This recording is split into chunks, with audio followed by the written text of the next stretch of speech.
participants, our conference today will begin soon. Please be seated.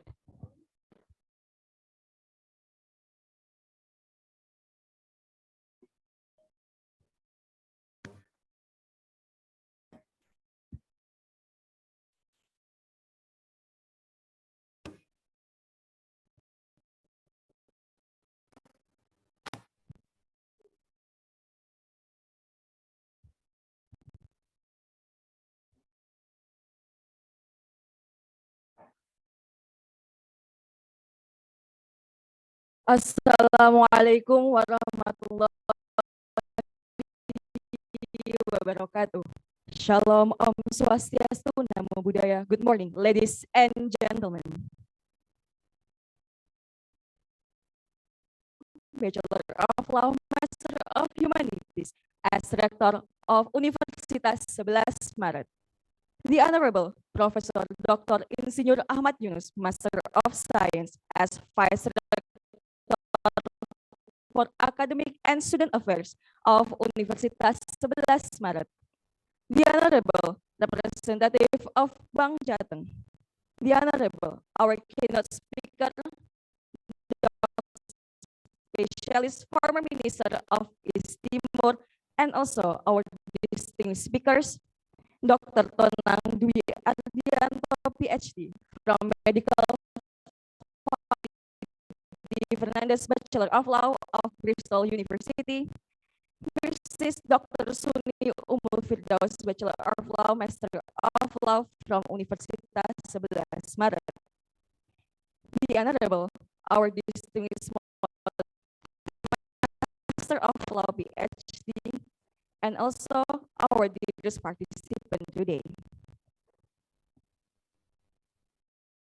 Good morning, ladies and gentlemen, and we are delighted to welcome you to Ballroom Indrapasta UNS in Surakarta, Indonesia for Youth International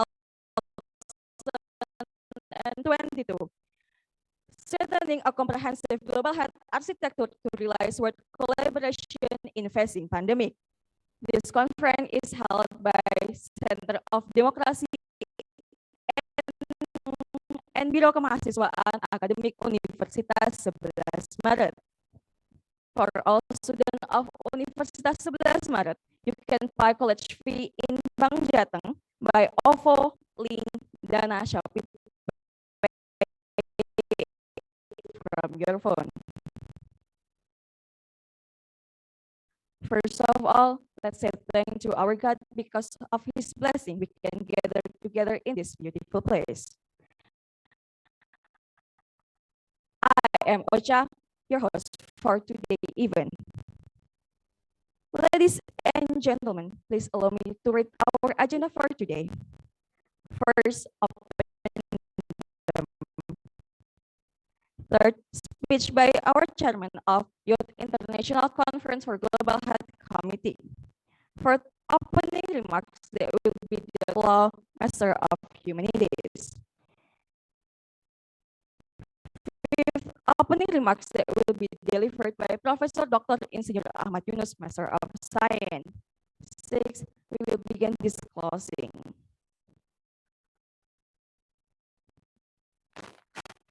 Ladies and gentlemen, the first agenda for today is the opening session.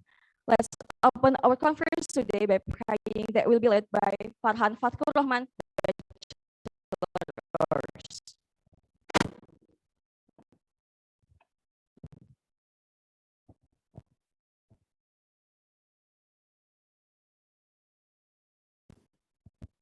Thank you everyone for your time. Let us open our agenda today with praising our God. Allow me to lead the prayer in this humble morning. Let's bow our heads together.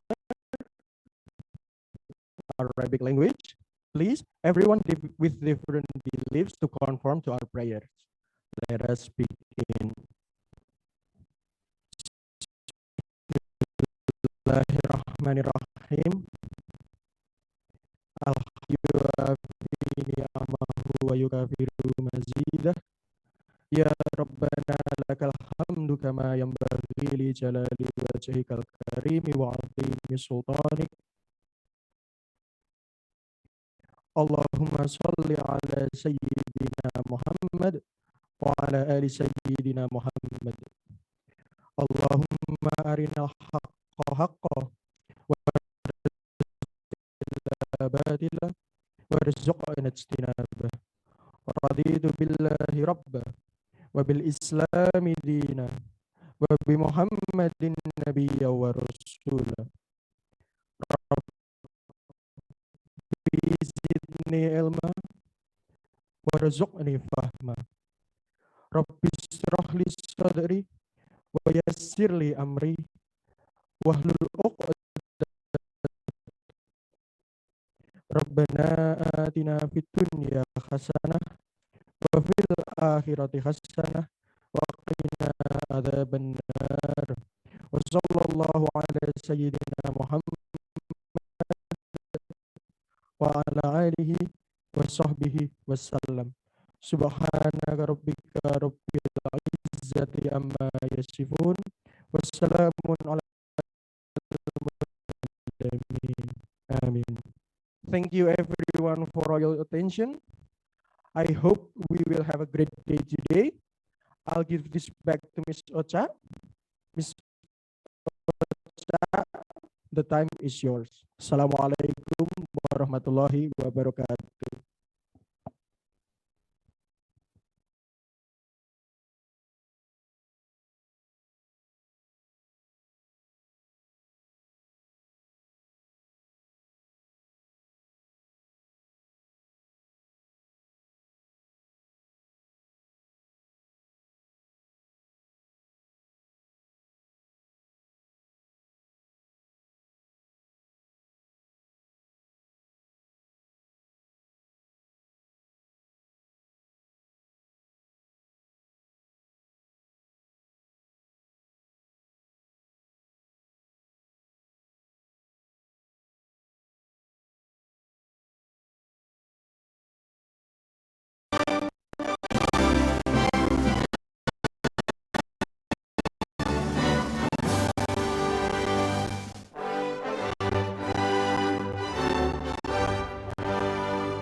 Participants and ladies and gentlemen, we are now going to listen to speech that will be delivered by our chairman of Youth International Conference for Global Health 2022. Please welcome.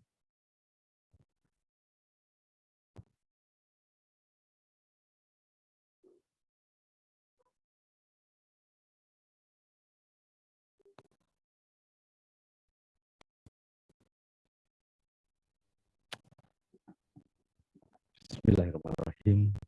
Assalamualaikum warahmatullahi wabarakatuh. Good morning, Excellencies Rektor Universitas 11 Maret, Profesor Jamal Wibowo, the Honorable Professor Ahmad Yunus, Deki from Bangjatan, speaker, and all participants of World International Conference of Global Health. Health is essential in human life. This health indeed undergoes change and develops every time, both influenced by external and internal factors of the personal self as a whole from society. Health is approached from various aspects because it is multi-causes, multifactorial, and this conference is extended to have interesting. This conference, as far as I know, this only one international conference for students in Indonesia. This activity is necessary when Indonesia is recovering from the pandemic, and this need to make Indonesia recover faster and rise stronger. I truly appreciate for keynote speaker Sergio Dalubo, medical doctor surgeon, Ministry Health 20 and 20, medical doctor, clinical pathologist, Associate Professor Suni Umul Firdaus, Magister Law, VD Firmandias from University of Bristol, England, and all students who have submitted their article and specialist training for foreign students at UNS. Among them, Egypt. Where Egypt? Oh, okay. Clap for her. Yeah. From chat. Yeah, thank you. From Bangladesh. Thank you. Welcome. From Sudan. Okay, thank you. From Uganda. Okay, thank you. From Nigeria. Okay, thank you. From Suriname. Yep. From Qatar. Yeah. And Timor Leste. Whoa. Good morning. Thank you.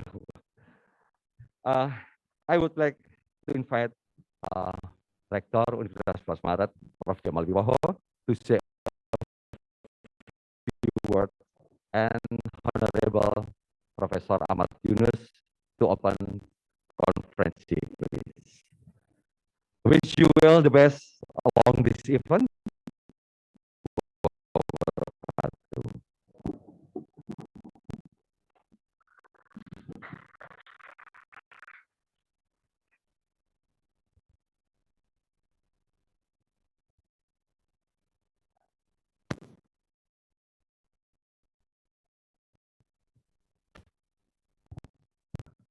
Thank you very much for Dr. Andrew Butranto.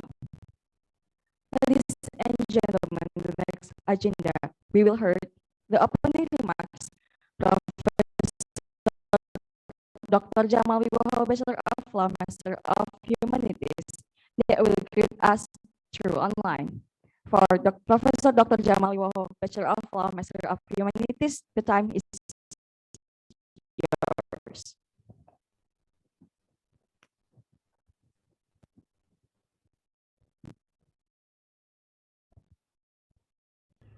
Assalamualaikum warahmatullahi wabarakatuh. Good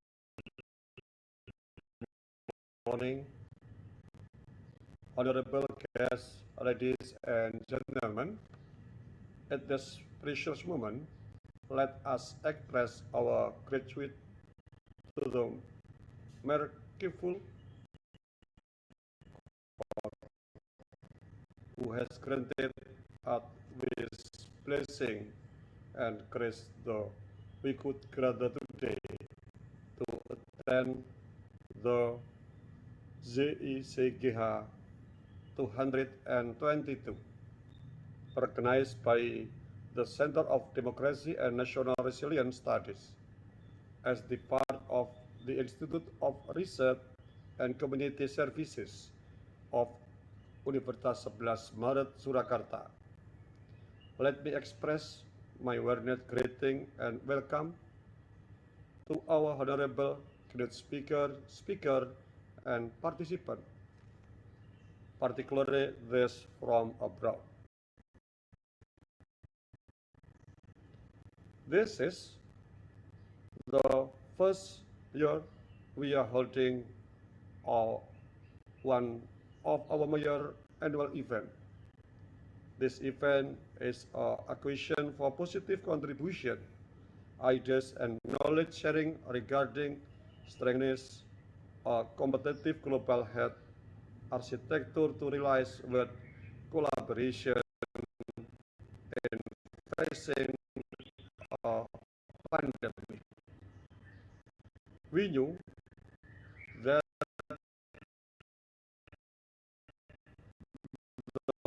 pandemic outbreak such as health, social, economic, and education service. Because of that reason, it is necessary the strength of effort to protect the community not only in Indonesia but also in the world. Finally, let me once again thank our incredible speaker for giving their time and insight today. And hopefully, the conference can bring in the new novelties in education, better health innovation, and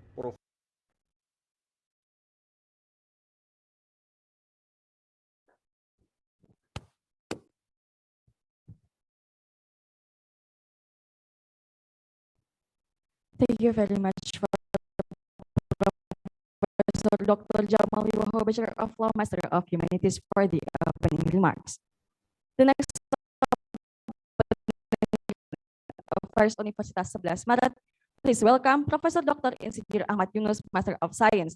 He will also formally open our event today.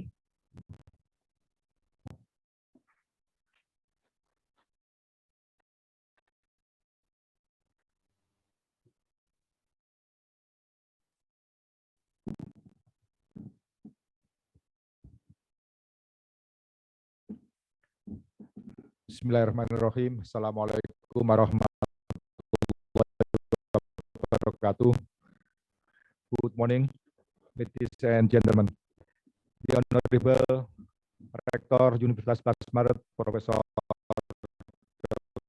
Dr. Jamal Wibowo, SHM, the Honorable the Vice Director of University 11 Maret Hospital, Dr.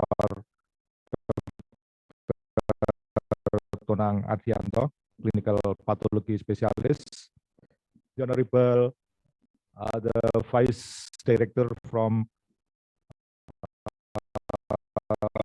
Central Java Bank, Master Diki, sponsor our seminar, and the Honorable the Chairman of this conference, Dr.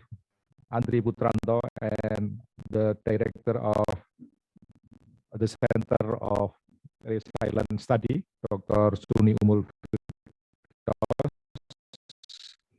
and distinguished the speaker.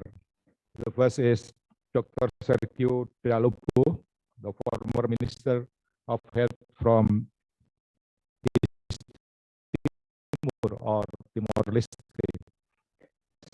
from University of Bristol, UK, United Kingdom, Dr. Tonang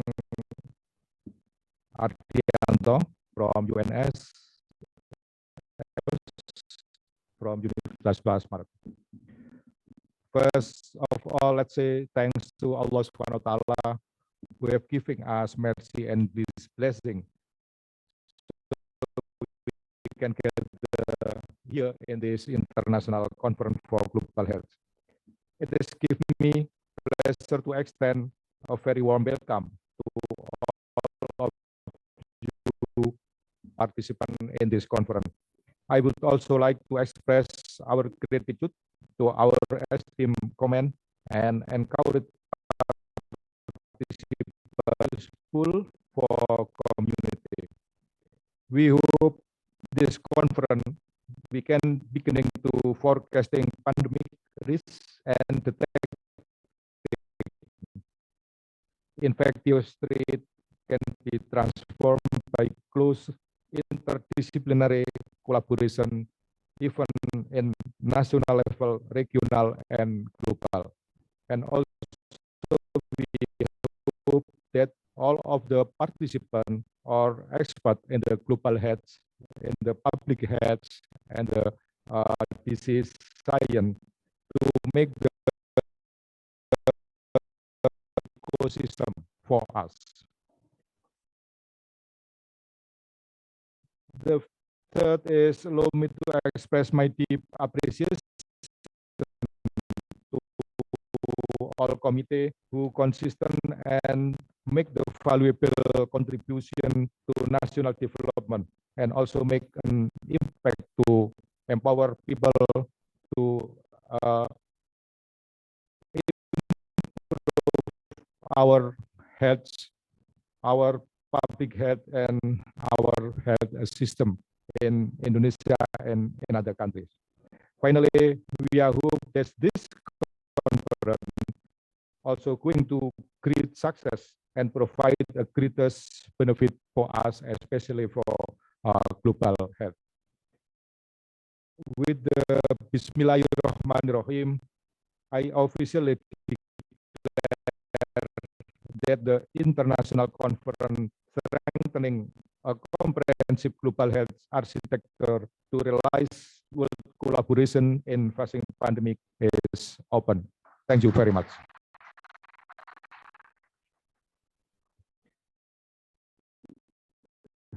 Wassalamualaikum warahmatullahi wabarakatuh.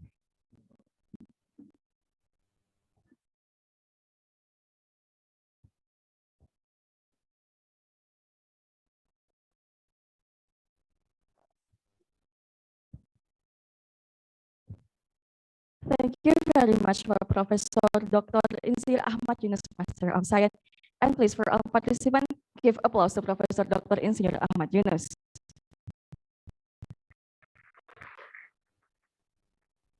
Ladies and gentlemen, we are now continuing to our main agenda, the conference. This conference by Indriani, Master of Law, PhD. Ms. Rahma Indriani is Assistant Professor at the Faculty of Law, Universitas 11 Maret. Her work focuses on and fisheries. She has published many articles in scholarly journals and has written numerous opinions for newspapers. She got a doctoral degree from University Utara Malaysia of fishing quota of highly migratory fish stocks, which has nominated her for the best thesis candidate and awarded her as a winner in academic competition. Please welcome Ms. Rahma Indriani. Give applause.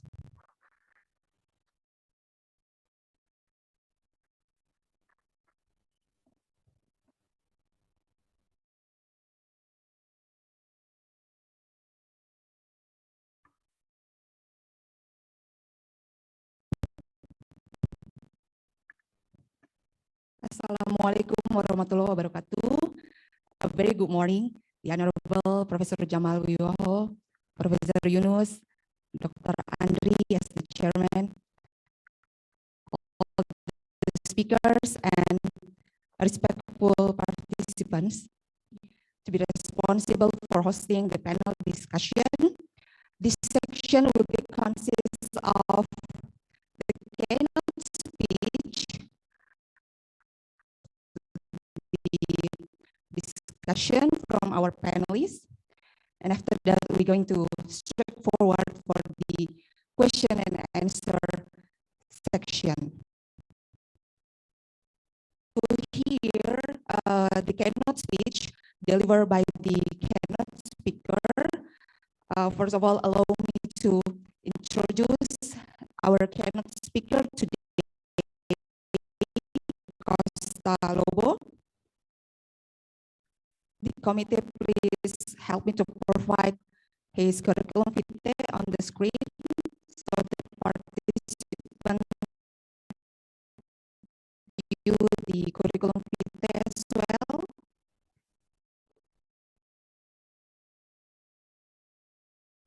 All right, allow me to continue. I would like to read the curriculum vitae of the Kenneth Lobo. Is the Dean of the Faculty of Medical Science, Timor-Leste Catholic University San João Paulo. He was the former of the Ministry of Health and the senior advisor, Ministry of Health, Timor-Leste, and he's fully experienced involved in some organization and essential team. One of it is member of the task force for the prevention and mitigation of the COVID-19 outbreak in April 2020. Here that Dr. Sergio is an alumni of, he was a student from August 1980.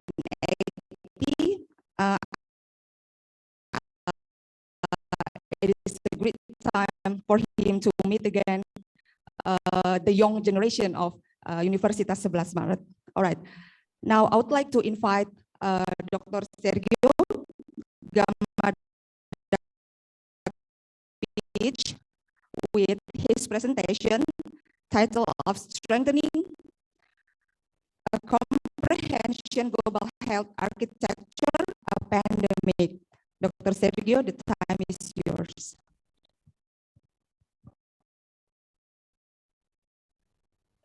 Good morning and thank you. His Excellency Professor Dr. Jamal Wiyoho, Director of the Universitas 11 Maret, Vice Rector of Universitas 11 Maret, dear Civitas Academy Universitas 11 Maret, the chairman and members of the organizing committee of the International Conference for Comprehensive Global Health Architecture to realize world collaboration in facing a pandemic.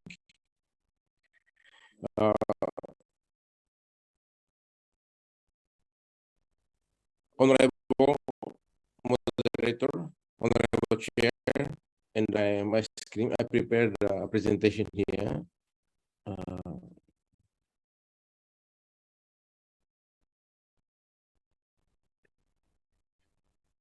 Let me see if I...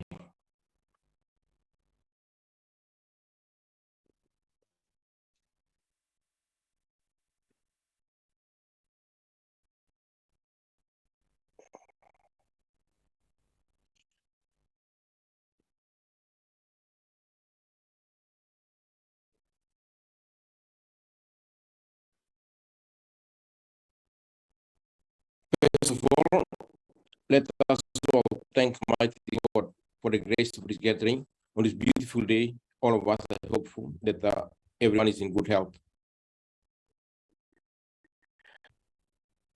the wise choice of theme for this youth conference. The theme for this conference, as we know, is a strengthening a comprehensive global in facing a pandemic. We all know that young people will be most affected by the long-term consequences of any pandemic. Because of this, the voices of the young people need to be heard. The view of the young people, any policy and decision-making issue, including decision-making or formulation of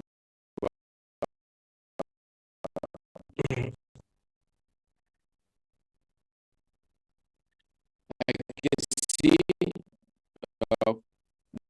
that online is quite diverse.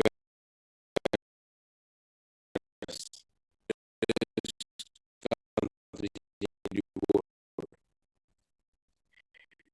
really appreciate. Usually, young people is open-minded on global health issues. In the formulation of policies or and optimism. The open character of giver of understanding. They are many times seriously involved with changes.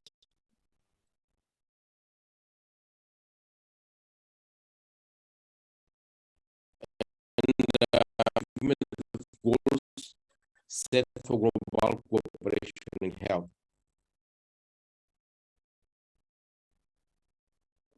And we all are striving, very willing to contribute to peace in healthy and prosperous conditions. As the organizing committee, health is an essential, if not the most essential human need.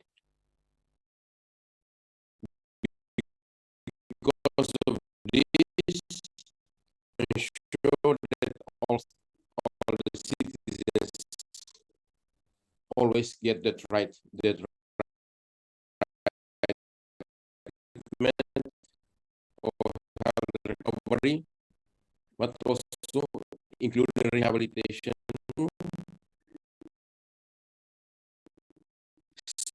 strong and vital human right. As the WHO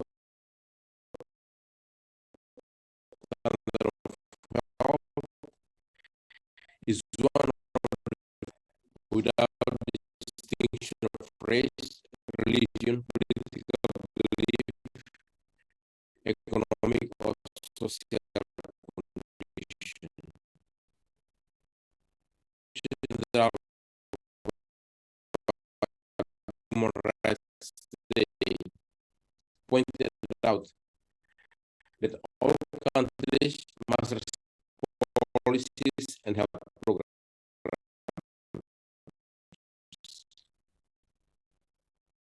We all know a person's health condition, mental and behavioral factors. But not only that, we also know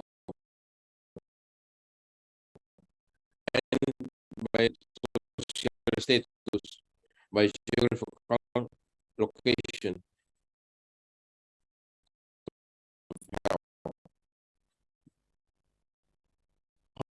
However, as we all know, there is big and poor people, or between rich, so many people around the world. Forced cross the threshold boundaries of dream.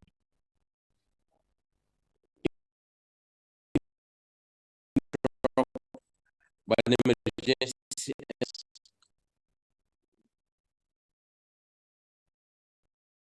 well, it shouldn't be a surprise of this kind of health catastrophe.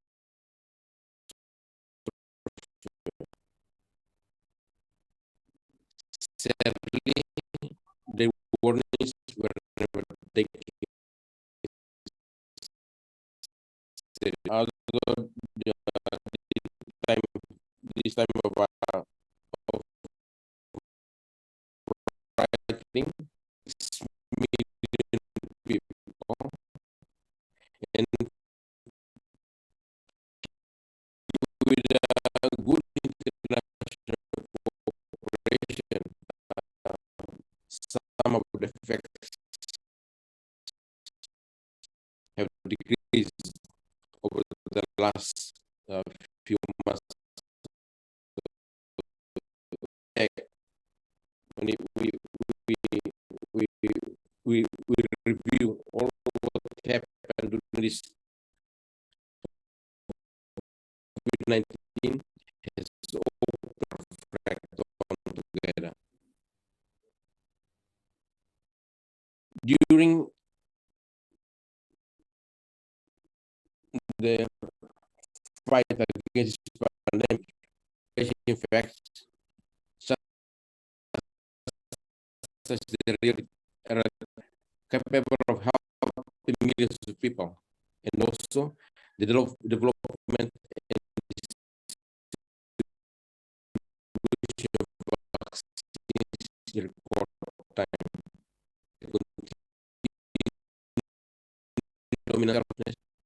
Like global solidarity and mutual respect.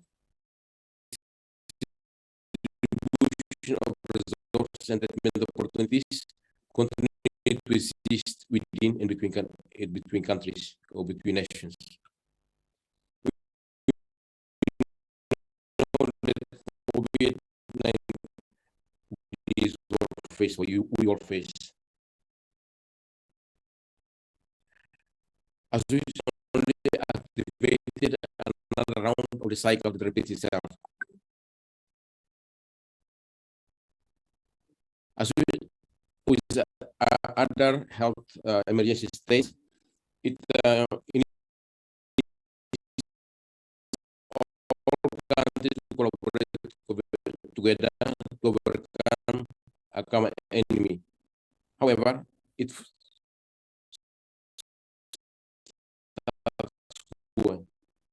where the intermingling consideration in policies and actions.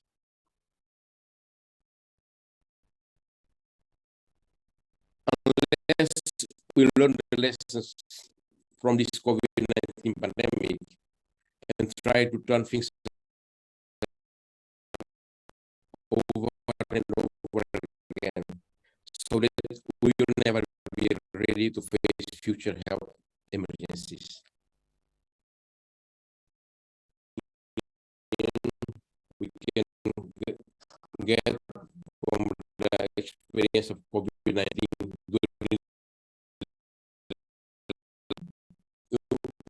we realize that in public health, the world can no longer follow political divisions such as become a global village in which interdependency and interconnectedness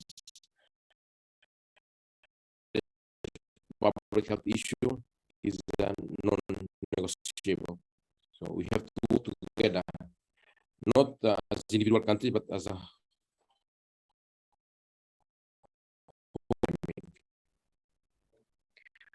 no country in the world is able to address the health emergencies alone or in isolation.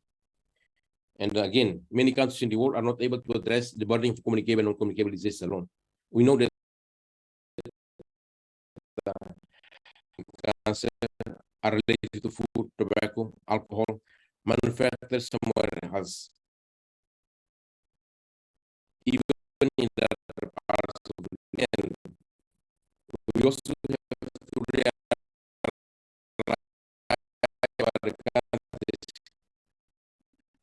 also have the potential other parts of the world. Among countries in the world is key to the role in mitigating the impacts of potential public health disasters. Counterproductive to public health investment.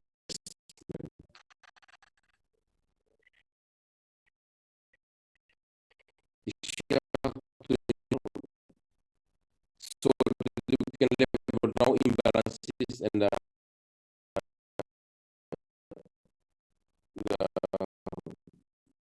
difference for capacity.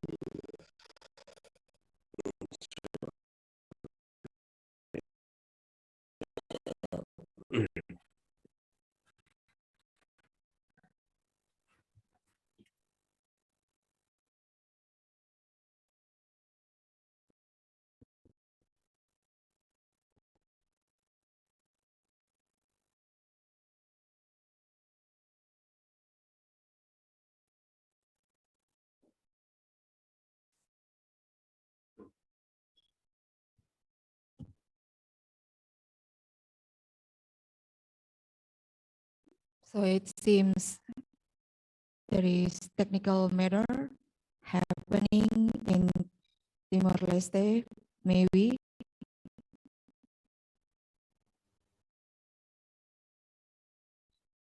Okay, again, sorry, I will have some connectivity issues here. Going on, global health treaties like ISR formulated to give proper response to any pandemic or any other health emergency. COVID-19 experience that the global health agencies, especially the WHO, need to be supported to execute their also we need to strengthen international face this. We can face this any pandemics together.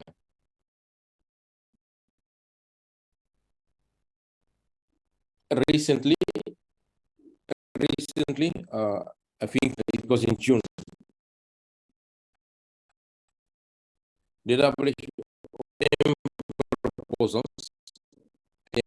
proposals to build. So BM as also this conference is as also for health emergency the recommendations of the WHO recommendations across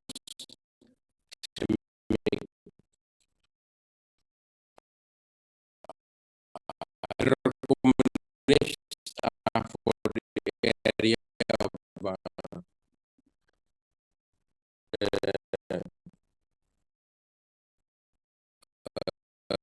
system issues in the area of governance. One is and for me, the second recommendation in the governance is regulations. And thirdly, to scale up universal health systems So this is the fourth recommendation, is to strengthen global health emergency alert and response teams, rapidly deployable, scalable, and equipped. Second recommendation in the system is to strengthen the health emergency coordination through standardized approaches to strategic planning, financing, operations, and monitoring of health emergency preparedness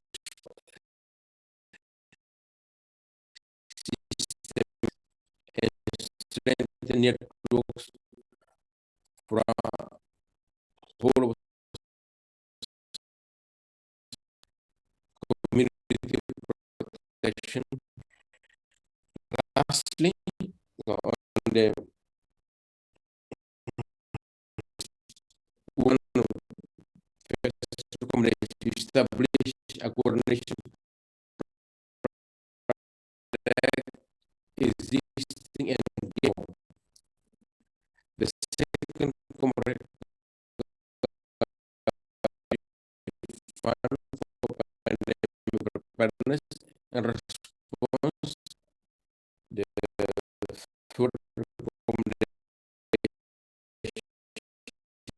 fund for emergencies to ensure rapidly scalable finance in case of emergency. And strengthen the WHO as this response architecture.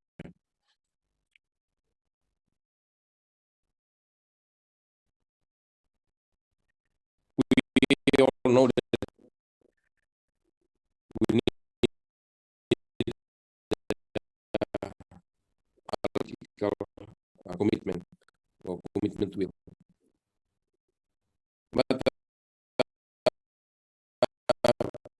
I truly the readiness to contribute for better world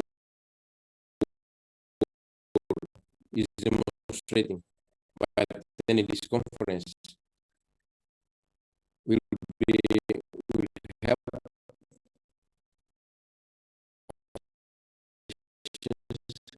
to complement the 10 proposals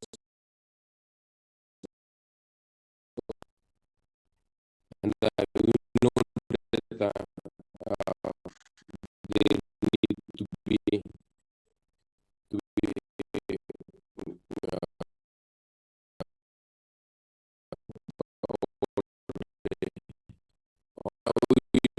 this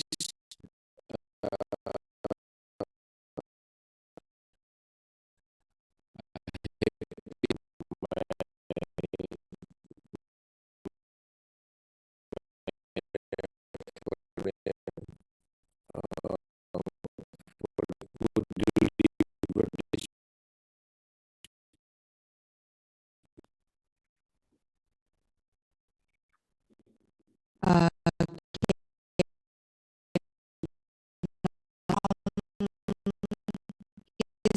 presentation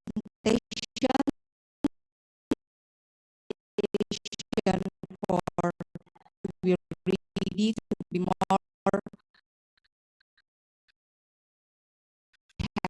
happen again in the huge round of applause for Mr. Sergio. Ladies and gentlemen, now we're going to straight forward to start our main discussion. The first speaker is Dr. Tonang Dwi Ardianto. Allow me to read his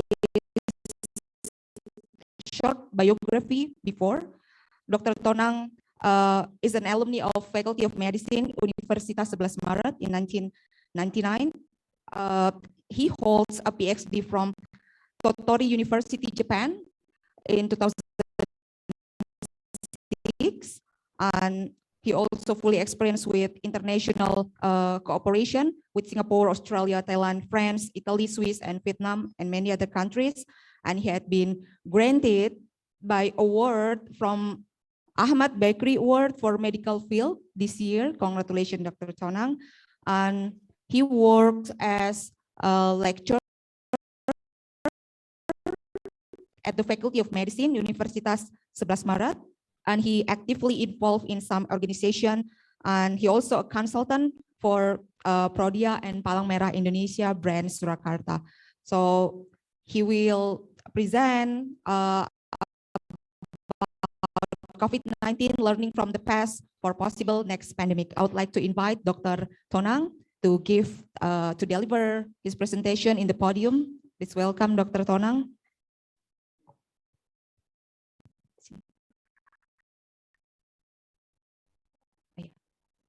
Ya, boleh di sini.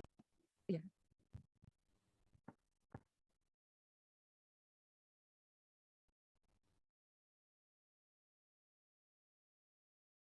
Committee, please provide us a pointer. Could you please?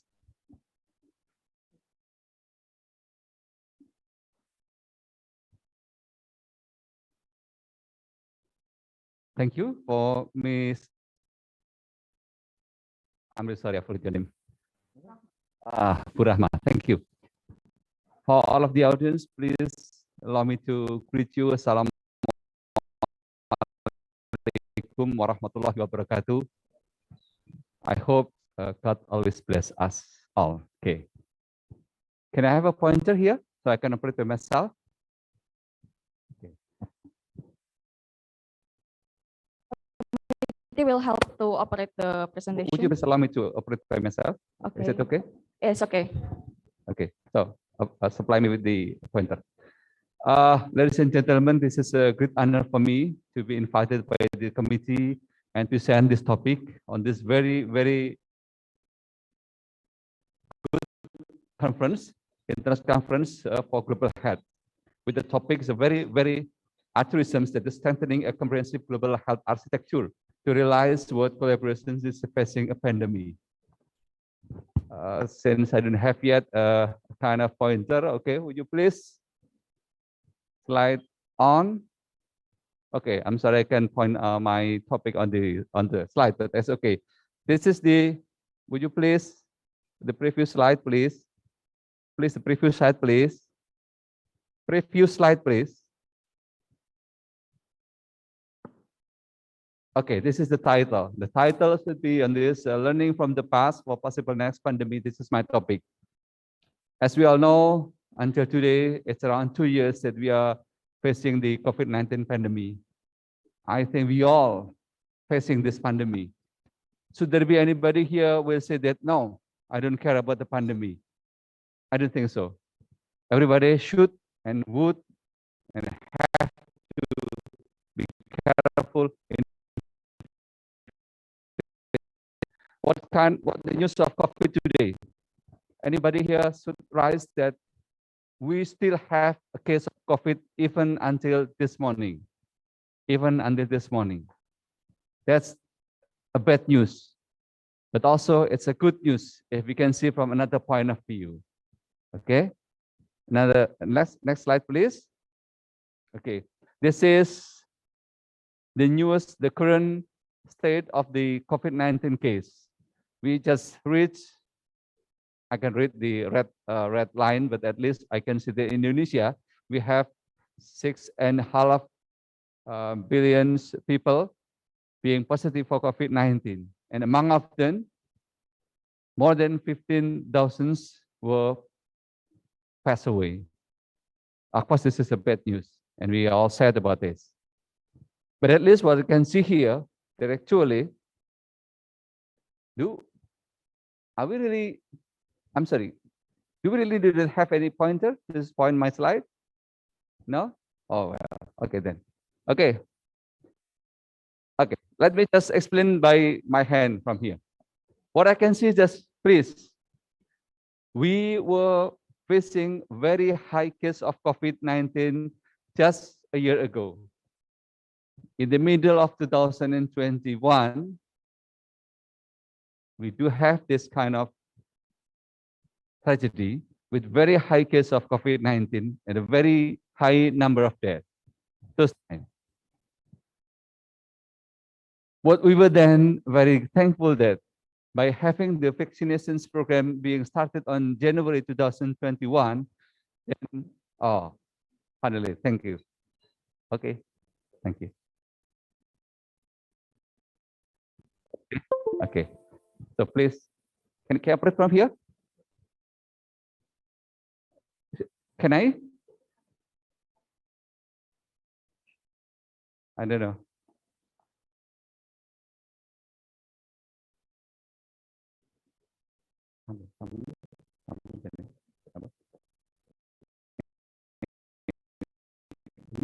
Ini mati kata kita.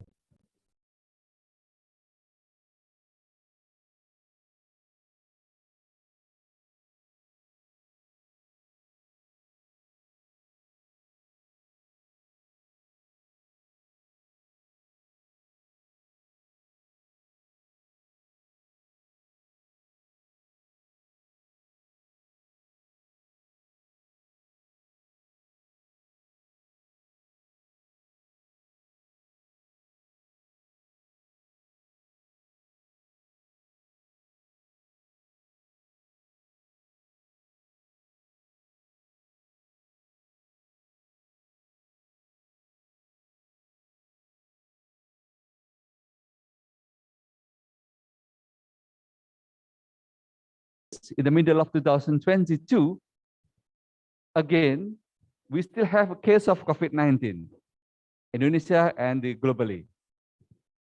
But what I can show you is the number of deaths is becoming lower and lower and lower. That's what we should have thankful to God that yes, Alhamdulillah. Okay. But still, people will always ask for me, when this pandemic and when we can say that we are free from COVID-19. There's still an unanswered question, and nobody can answer that question nowadays. Okay. Okay, just to the next slide. Okay, this is the history of pandemic. What I want to show is, yes, there were much bigger pandemic, compared to COVID-19. But at least among the modern, but at least what I want to show you is, okay, this is the biggest one. This is COVID-19, okay? This is COVID-19. There was still much bigger pandemic, but at least in the modern era, the COVID-19 is the biggest one. And so tragic because COVID-19 hit us in the era that we actually have a so advanced technology, thought as an advanced technology. But it's proven to be actually, no, it's not that advanced yet. Because there are still many among of us pass away just because of COVID-19. That's so tragic. Okay. What have, oh, sorry, some word is missing. What we have known before COVID-19 pandemic. Okay. Okay. Actually, there are more and more virus has been discovered. Would you please? I don't operate this, but it's, please. This, so don't do it for that because I'll be confused for this. Okay. Okay. This, sorry, what happened this here? Okay. Okay.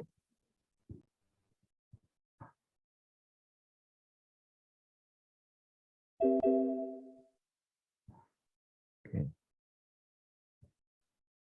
Okay, just now, please operate by that, but please follow my guidance. Okay, next slide. Next slide. Next slide. Next slide. Stop. Previous slide.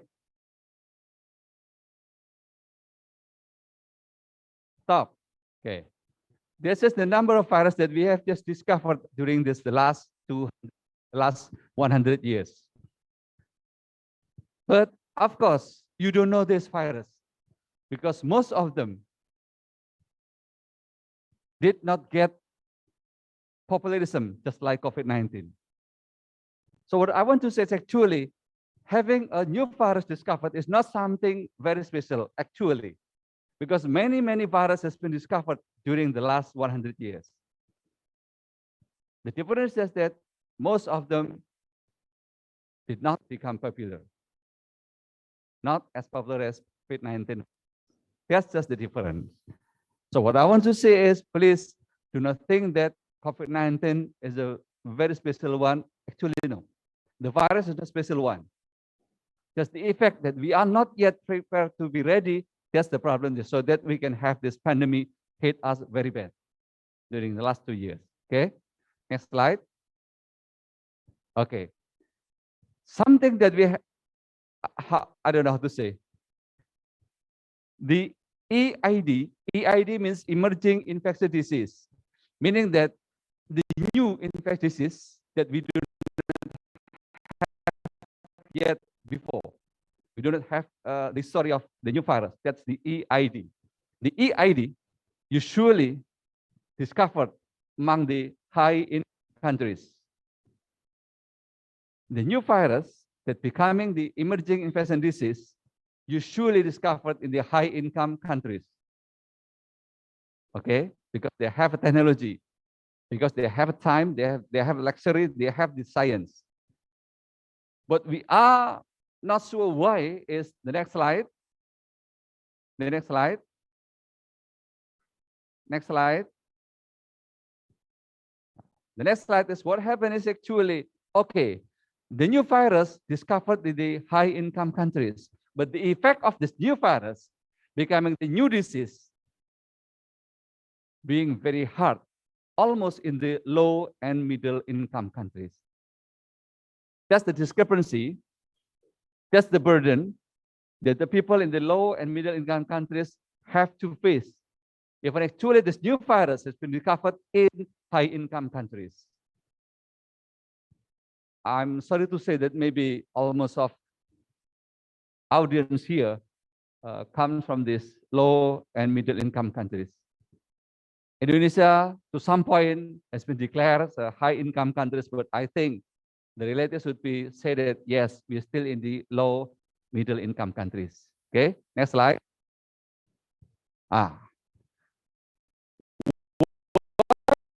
We have so many emerging viruses. Anybody in the field of public health here? Study in public health? Would you please raise your hand? In public health? No? Even in the health study or something? No? In the social study, geography? No? Law?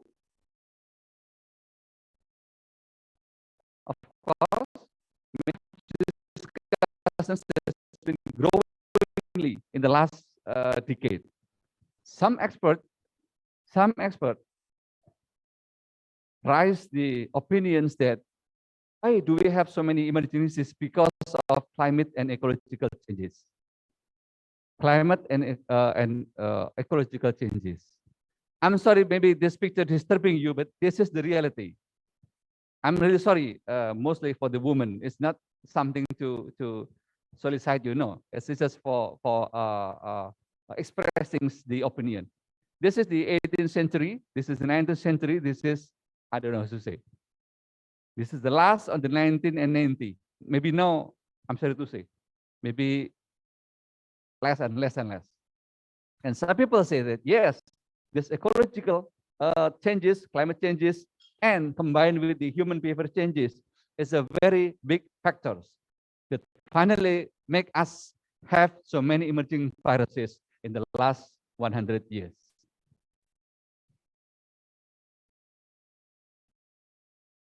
It means that actually having a virus discovered is not just about health. It is not about just for the people studying or people working in the health field. It is actually a social problem. It is actually a natural problem because this is the factor of climate, ecology changes, and human behavior changes. Okay. Nowadays, we usually have this kind of meeting. We just came here this morning. And then finally, you are being served with coffee, tea, with high sugar, and then high, I don't know to say, high calorie snack and so on. That's our human behavioral changes. That actually, it is not good point for health conditions. Okay, so please behave. Don't eat too much today. Don't drink too much today, because there are a lot of sugar and there are a lot of carbohydrate in the snack. Okay, that's my point. Next slide. Okay. Why finally we have a new virus discovered? And we know that viruses truly should be on the animal and becoming a problem for this human disease, because this is the first step. The virus should be only on the animal. This is the first step. Okay, since you all are not, since maybe just me and Dr. Andri coming from field, so let me switch, please. Okay, allow me. So the first step should be, this virus should be only on the animal. In the second step, there is something happened that somehow, some way, there is a transmission from the animal into human, but only maybe one case, very limited cases. This is the first step. The second step, the second step would be primary infections, only maybe 1 or 2 cases. The third step is limited outbreak. There are some virus from the animal being infections into the human, and finally transmitted to the another human. This is still very limited case, very limited case. This is the third step. The fourth step should be long outbreak. Slowing growth. Actually, the first, in the earlier phase. On the step of the fifth step, that they're exclusively human to human, mutual human to human, and does not depend on animal from the transmissions from animal. That is what happened with COVID-19. That is what happened in COVID-19. Okay, that's why it's become a social problem, not only just a health problem. Okay, next slide, please. So, actually, on 2016, scientists has raised an opinion that it is likely not a matter of if, but when. We are sure that yes, we are sure about that. So it's not about if, but yes, we are sure we will. The problem is just when. That's questions that nobody can answer. So in those times, it is likely not a matter of it, but when. It is likely not a matter of it, but when. The next recombinant COVID-19, the next recombinant will emerge and cause another outbreak in the human populations. 2016. It doesn't mean that actually scientists have known about this COVID. No. What we know is that, yes, someday we will be hit by another recombinant of coronavirus after SARS-CoV-2, SARS-CoV-1 in 2020, in 2002 years and 2003. What we do not know is actually when it will be happen. So this is the 2016. Next slide. Okay, this is how the WHO explained to us the process, just like I just previously stated about the step 1 and the step 5. First, this is the pre-emerging. Pre-emerging is just only on the animal. Only on the animal. The pathogen spillover means that what is the animal that should be on the jungle, in the woods, becoming in contact with some domestic animal that we usually having day by day in our life. Let's just maybe about this. Bat and then rat, maybe some monkeys, some chimpanzee, becoming in contact with chicken, cat, dog that usually live with us today. Having those time, then finally there will be second step, that there is some transmissions from animal into human, even just a limited number of cases. This one happened here. Excuse me, Dr. Tonang, it's 2 Time. minutes more. Okay. I'm really sorry, but actually there's still a lot of time. Maybe if okay, I will try to finish my slide a little further, a little faster. Okay, but please allow me. Okay. So in those point, okay, WSSA still no problem. But when next slide, when finally there is some limit. Oh, sorry.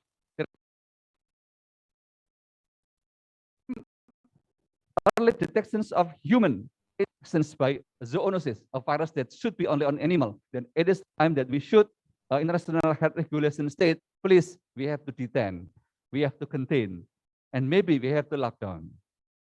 And those things, okay? Considering the time, let me just faster, okay? Let's go to the next slide. So finally, in the beginning of 2020, yes, we have found this coronavirus, and the study began about this COVID-19 pandemic. Next slide. So what we have learned during COVID-19 pandemic, slide. What we have learned from the pandemic on the previous pandemic on avian influenza, there are 6 stages of pandemic. There are 6 stages of pandemic. Okay. There are some pre-pandemic period, and then pandemic period, yeah, and then we have finally we can go to the next point that we finally we can leave this pandemic being over. Okay, so pre-pandemic period, pandemic alert period, pandemic period, and post-pandemic. This is 6 steps we have to follow then to finally we can get rid of this avian influenza pandemic. What we hope is actually, yes, this COVID-19 pandemic will also follow this 6 steps. And today, we are trying to be assured that, yes, we at least start to leave this pandemic into the end of the pandemic period. That's what you hope. Okay, next slide. Okay, when will the COVID-19 pandemic end? This is the very favorite question. Next slide. Okay.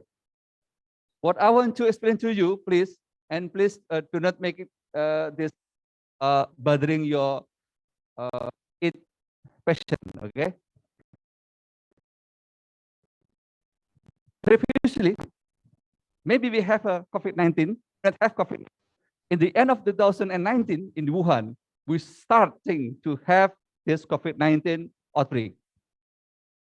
And then in the very short, this COVID-19 being widespread globally from epidemic into a pandemic. That's what we going through this last 2 years. After that, people say that we will going to the endemic phase of the COVID-19. But there are still some debate on this. Some experts say that no, we do not have yet coming to this endemic phase. Still even say maybe just another 2 years, maybe another 10 years. We have to wait until for this endemic era. Okay? Because of this controversial debate, so let's us to the next slide. We want to say, and I want to assure you that please do not think that we will have an era with no COVID-19 case. No. That's not our mention, that's not our target.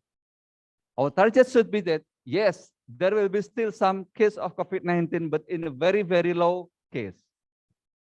Being so low that our health capacity could conquer if there are some small outbreak of COVID-19. So we are sure that even if anybody should be infected with COVID-19, then our hospital are ready to maintain, to contain, to treat, and then finally, we hope almost 0 case of death. That's what we are now trying to get. from COVID-19. So please do not hope to be no COVID-19. That's not our target. Okay, next slide. This is the pattern of COVID-19 transmission after we leave this pandemic era. So there's still COVID-19 case, but with the pattern that we know well. Knowing well about this pattern, so we can conquer. We can provide the treatment that finally we can say, okay, it's okay to be heaven. It's okay to find a COVID-19, but we are sure it should not be a big problem. Okay, I'm sorry because of time, so I can explain more. Just next slide. Next slide, because this is still the same picture. Okay, the next pattern of this COVID-19 would depend on these three questions about when will the next variant cause severe disease, and will vaccines protect against new variants? But when the COVID-19 will end. Okay, slide.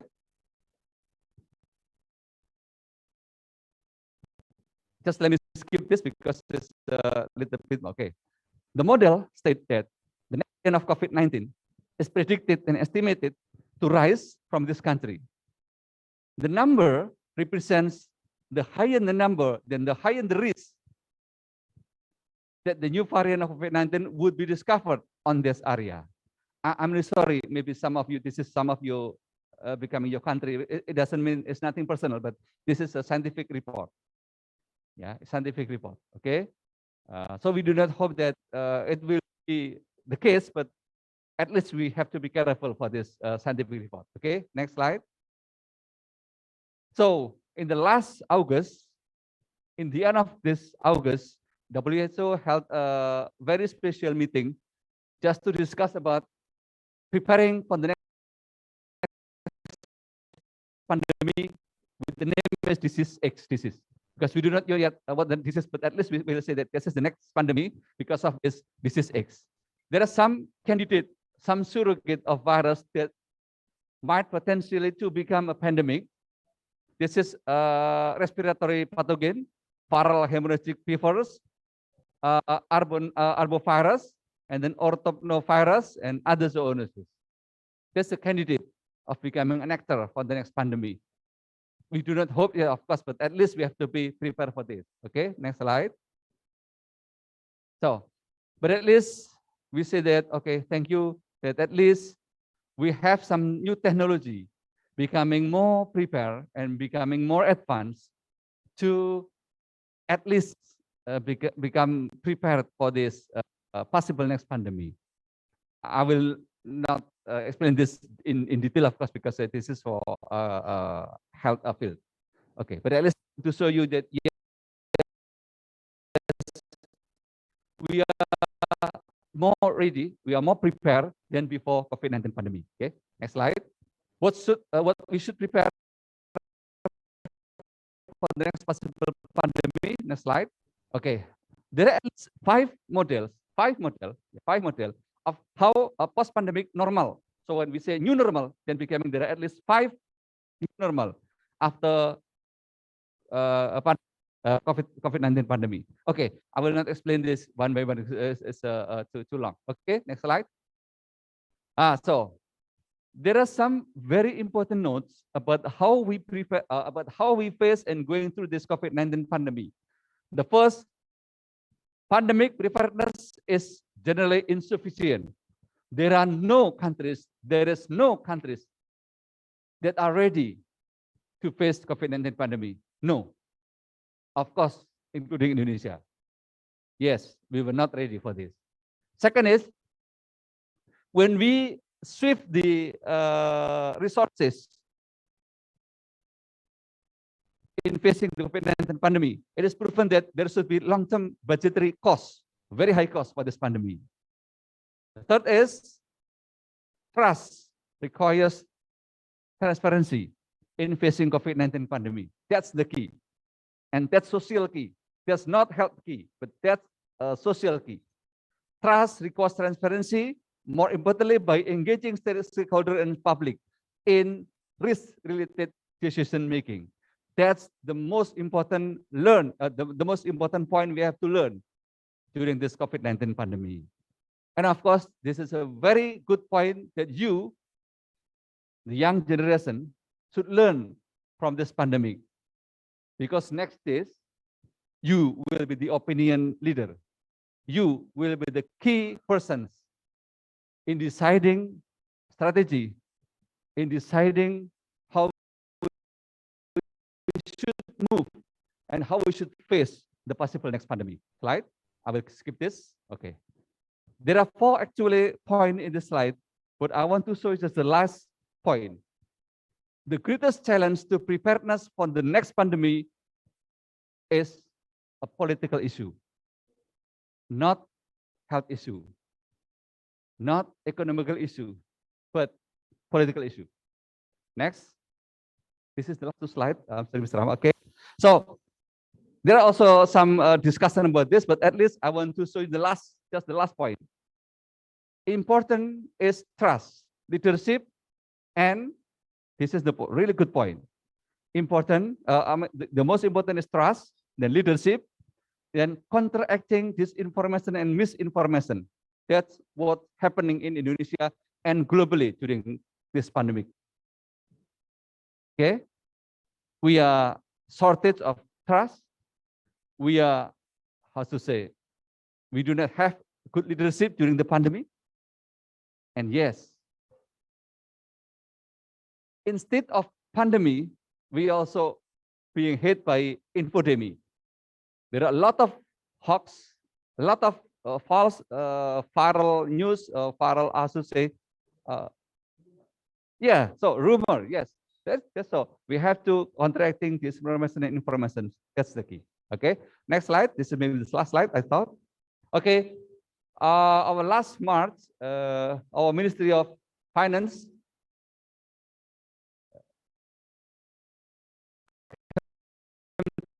to this university and provide us a very good speech. And she closed the speech with this sentence: even the hardest of winters fears spring. That finally, even yes, this pandemic is very hard. It will be end. It will be end. And there should be a new hope for the spring after this very bad pandemic. Last slide I spot. This is for you. This is for you. This is for this international youth international conference. This is our message. Who neglects learning in his youth loses the past and is dead for the future. Of course, this is not you. This is for another one. Please be the one who matters for learning this in this youth era. Please learn from the past to have a better future. Thank you. Assalamualaikum warahmatullahi wabarakatuh.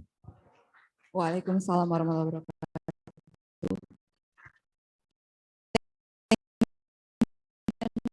Dr. Tonang, I would like to invite you to have a seat. Next presentation that Dr. Tonang reminds us, COVID-19 pandemic is not only it's not only health problem, but it's actually social problem. But ironically, COVID-19 pandemic has barrier in political aspect, something like that. This is such a big challenge for us as a young generation, how to have more knowledge on how to be more effective. Thank you very much. Could you please to have a big applause again for Dr. Tonang? Thank you. Anyway, we're going to straight forward for the next speaker, Dr. Suni Umul Firdaus. I would like to introduce in a nutshell Dr. Suni. Dr. Suni is a lecturer at the Faculty of Law, Universitas 11 Maret, from the Constitutional Law Department, and she's a member of General Election Body of Surakarta, head of Center for Research and Development of Constitutional and Human Rights, Universitas 11 Maret, Secretary of the Indonesian Lecturers Association of Constitutional Court Procedural Law, and chairman of the Division of Democracy and General Election of Center for Research and Development, Democracy and National Resilience. So I would like to invite Dr. Suni Umul Firdaus to the podium. She will present roadmap, legal standard, implementation of disease outbreak vaccination. Dr. Suni, the time is yours.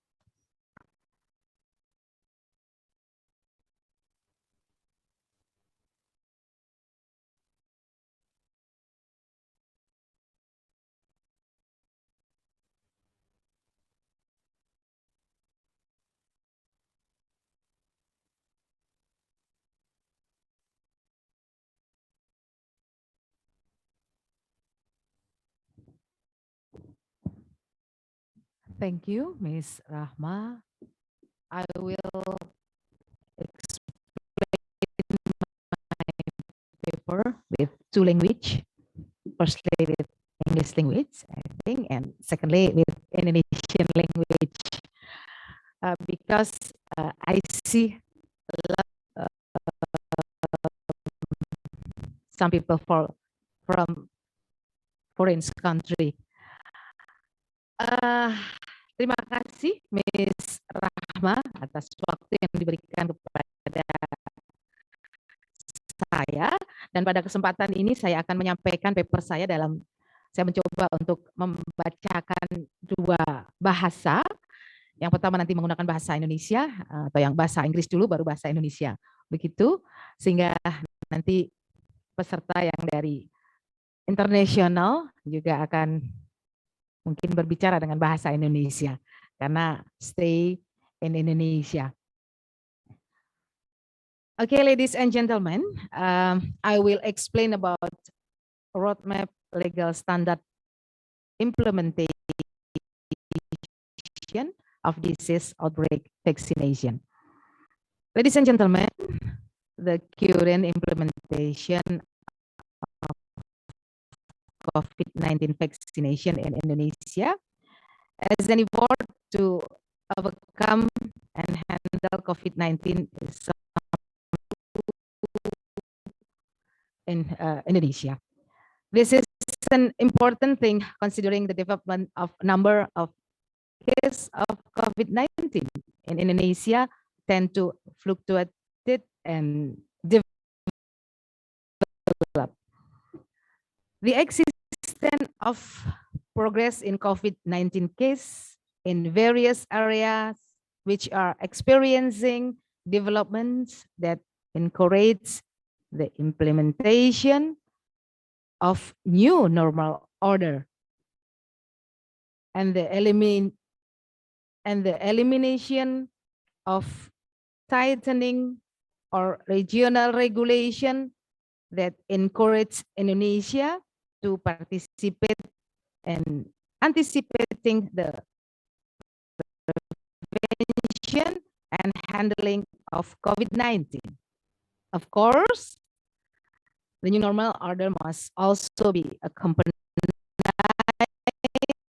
by government effort to encourage the creation of people's lives that are safe from COVID-19 and prevent the spread of COVID-19, which is increasingly widespread in the new normal or transition era. Bapak Ibu yang saya hormati, bahwa pelaksanaan vaksinasi COVID Indonesia pada saat ini sebagai upaya untuk menanggulangi dan penanganan COVID-19 menjadi suatu hal yang sangat diupayakan cukup keras oleh pemerintah kita.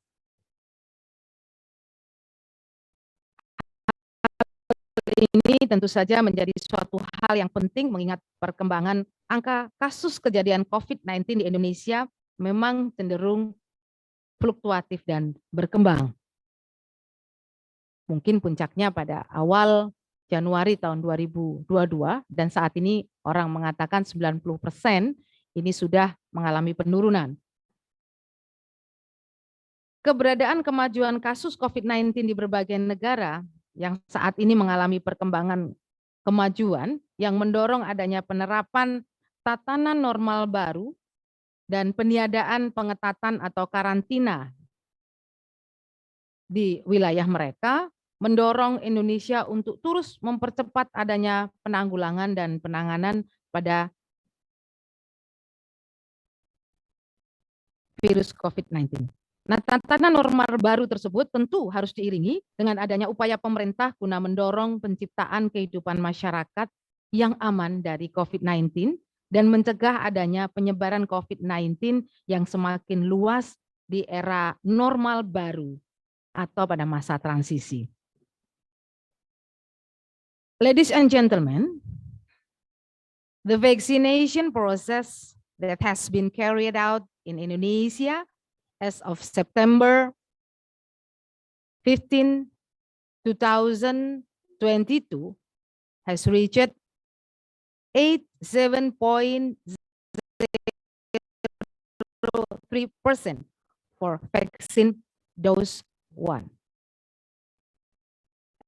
and 72.80% for vaccine dose 2, where 86 per 100 population of vaccination target have received 1 dose.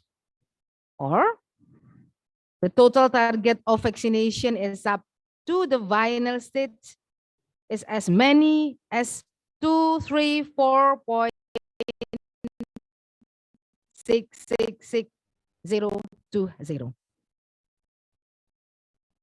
Until now, in Indonesia, dose 3 and doses 4 vaccine have been carried out, where dose 3 vaccination are 7.419% and 5.08% at these 4 doses. The existence of legal regulation on the implementation of vaccination COVID-19 is of course also the basis for the implementation of vaccination. We can throw back the Indonesia Political Indicator Survey data in 2021 state that the validity of information related to vaccine also affected the public willingness to accept it, which is true about the COVID-19 vaccine, which it caused as many as 49.9% of the public are very worried, and 2.8% of community are somewhat worried about receiving the COVID-19 vaccine. I think you worried too, vaccine? Or all of, oh, no problem about vaccine? Okay, because some people around my home worried about vaksinasi yang dilaksanakan di Indonesia per 15% untuk vaksin dosis pertama, dan itu sudah melampaui adalah 72,80%, di mana 86%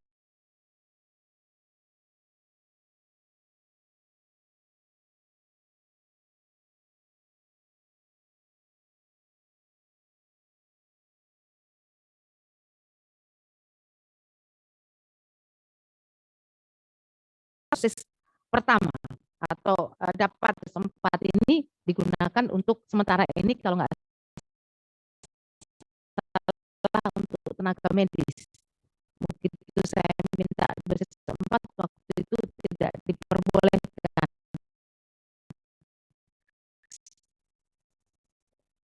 Nah, yang menarik di sini adalah kesediaan masyarakat dalam vaksin ini ternyata banyak problema. Itu ada, kemudian khawatir untuk menerima vaksin juga ada. Nah, ini bagi kami, ini kami dasarkan dari penelitian, ini sesuatu yang perlu kita urai. Ladies and gentlemen, the existence of vaccine, the existence of various consideration and reason for the rejection is certainly something that must be considered. Considering that the refusal can be a projection that the public acceptance of vaccination has not yet occurred as a whole. This what encourages the implementation of the COVID-19 vaccination in Indonesia. This accommodation will certainly provide implementation standard in its operation, which will facilitate the implementation of the COVID-19 vaccination to create herd immunity. Furthermore, this legal accommodation will certainly be applied in a roadmap of policy brief and legal formulation to become the basis and the guideline for the implementation of COVID-19 vaccination.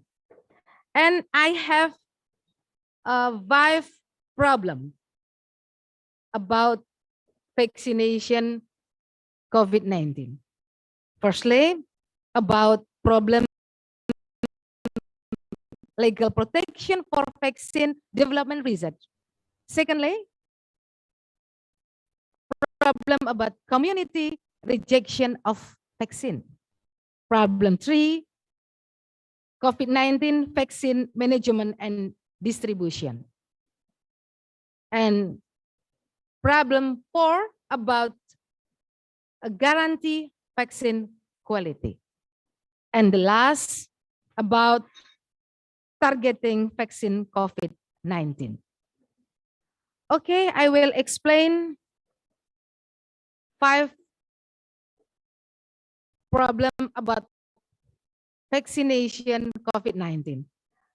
About legal protection for vaccine development reason.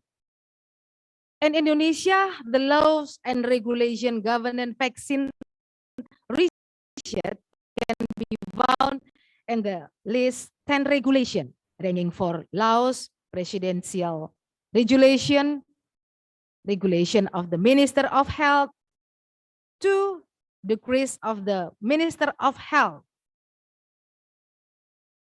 Even so, there will many unregulated research and research interests, such as the construction of vaccine research information network, regulation of vaccine patient during an emergency or extraordinary event, and 2 administrative and bureaucracy problems that are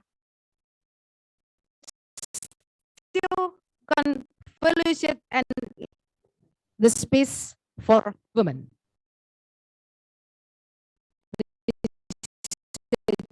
Indonesia currently needs a legal product that can protect the interests of researcher and research. The lack of protection and existing a legal product implies that current Indonesian legal product cannot accommodate the condition and demand of society. In other words, current Indonesian legal product are not responsive to legal product. Bapak Ibu yang saya hormati, ada 5 hal yang menjadi problem dalam pelaksanaan vaksinasi. Yang pertama adalah persoalan hukum atau persoalan yang berkaitan dengan legal dalam pengembangan vaksin. Ada persoalan tentang pengembangan vaksin di Indonesia. Yang pertama, Indonesia itu memiliki hampir 10 regulasi tentang pengembangan vaksin. Namun kurangnya perlindungan dan produk hukum yang ada ini mengimplikasikan bahwa produk hukum Indonesia ini tidak dapat mengakomodir keadaan dan tuntutan masyarakat. Dengan kata lain, ada beberapa produk hukum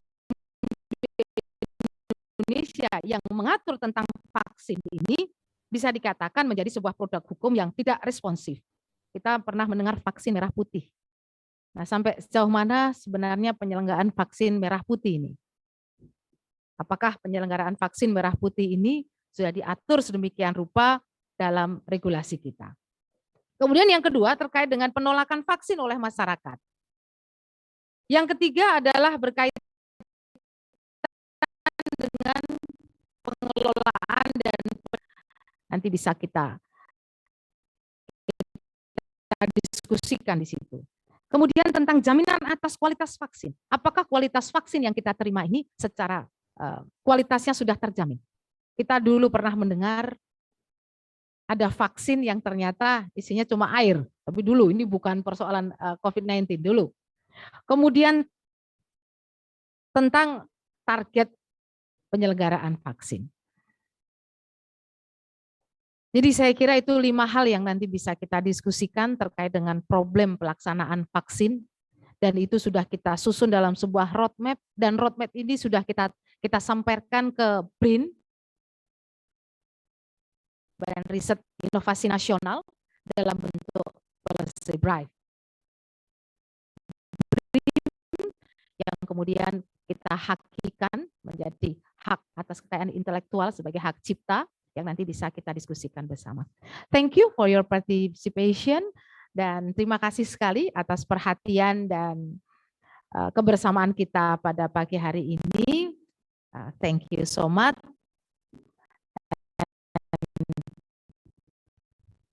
Miss Rahma, time is yours. Thank you, Dr. Suni Umul Firdaus.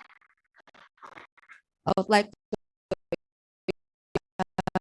this is such a very essential presentation also that we just revealed there are 5 main issue regarding the COVID-19 vaccination, as we heard from Dr. Suni's presentation issue, which is specifically about legal protection. The second one is about public perception, that still in Indonesia, many people or society still reviews in receiving the vaccine itself. And the third point, Dr. Suni stated that about the vaccine, about the quality of the guarantee of the vaccine quality itself. And then 5, the fifth point is the timeline of vaccine distributions. So could you please to give applause once again for Dr. Suni? All right. Okay, ladies and gentlemen, before we start our answer session, I just got notification from the committee that we're going to have photo session. First of all, I would like to invite, the first one is the speaker and moderator, and okay, see, so we're going to have some photo session. The second photo session will be the all the lectures, and then the speaker, the speaker, moderator, and students. Okay.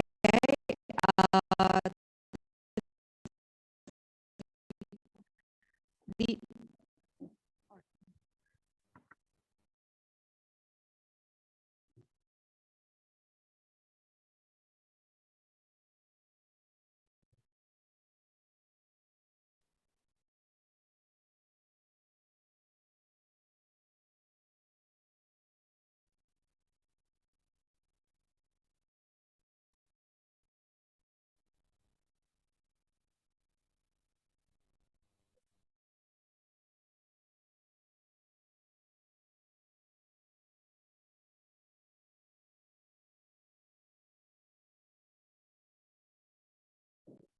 to invite all the lectures.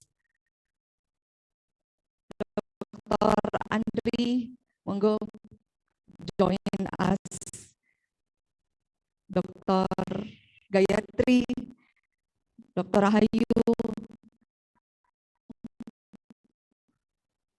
oh ya Pak Deki, monggo Pak, please don't be shy.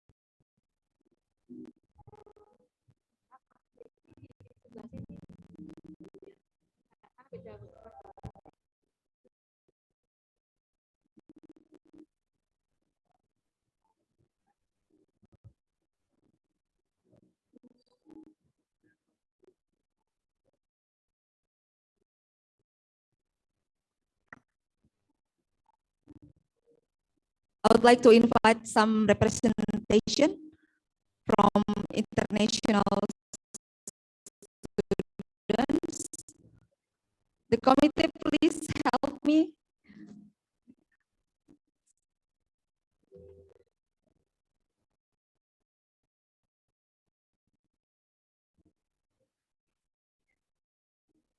From Timor-Leste? Is there any from Timor-Leste, please? One representative. Committee, please help me to arrange the line for picture.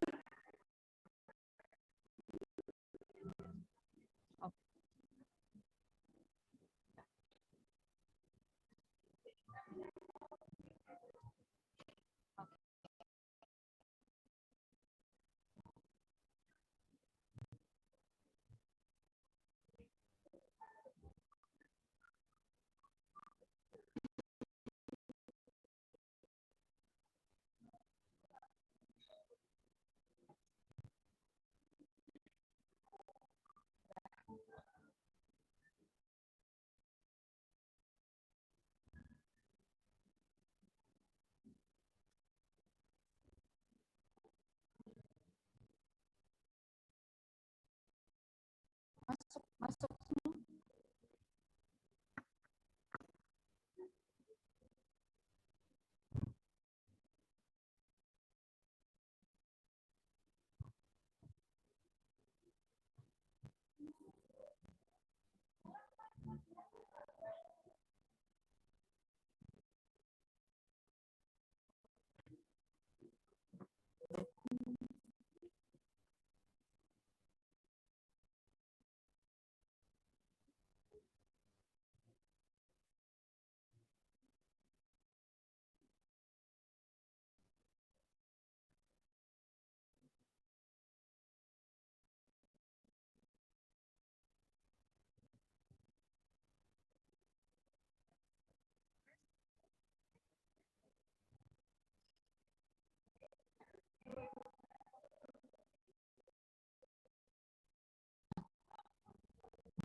Attention please for all participants because we're gonna have a photo session together.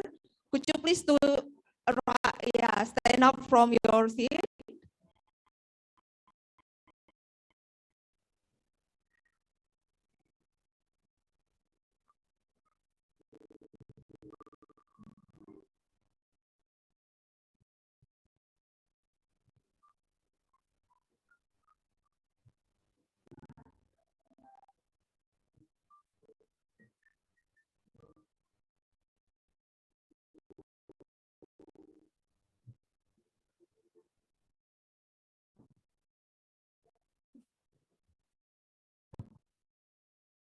Thank you very much.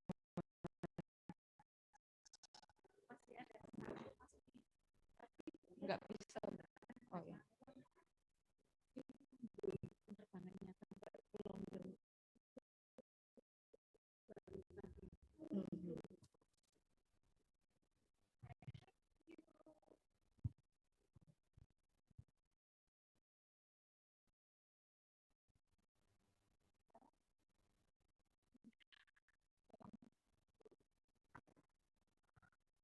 All right, ladies, mentioned speaker previously. We have informed that we going to have 3 speakers, Dr. Suni, Dr. Tonang, and Mr. Speaker, Mr. Fidi has technical matter in London, if I'm not mistaken, ya Bu ya, in London. So this thing has made, we would like to say sorry for this inconvenience. Anyway, we going to provide you the material from Mr. Fidi later on. Anyway, now we're going to start our Q&A session. There will be 40 minutes, maybe three sections. First section, I would like to open maybe three questions from the audience. Mention your name, deliver your question to Dr. Tonang or Dr. Suni. Is there any question from the floor? Yes, one, and then another one. 2 and 3. Okay, now we have 3 participants here. Committee, please help me to provide. Yeah. Waalaikumsalam. My name is Mustafa Abdul Wahab from Nigeria. I'm a student of technology. My question is the problem when Dr. Suni mentioned community rejection. I see that section even in my country, most people they tend to reject COVID-19 vaccination. Reasons because the COVID-19 and the work is doing. For people to know more about the COVID-19 vaccine so that they cannot reject it when they bring it. The question is for Dr. Suni. Are you going to answer directly or? Okay. So we heading to next question. Okay. Good morning, ladies and gentlemen. My name is Skandar Juris.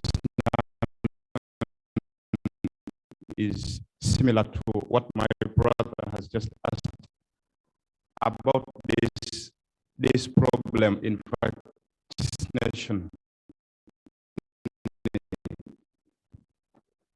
Last year, my government launched vaccination, but people who had chronic diseases and those people whoever got vaccinated, most of them died in the process. So I blame because during that time, vaccination, what would have been the problem with the vaccination? Thank you.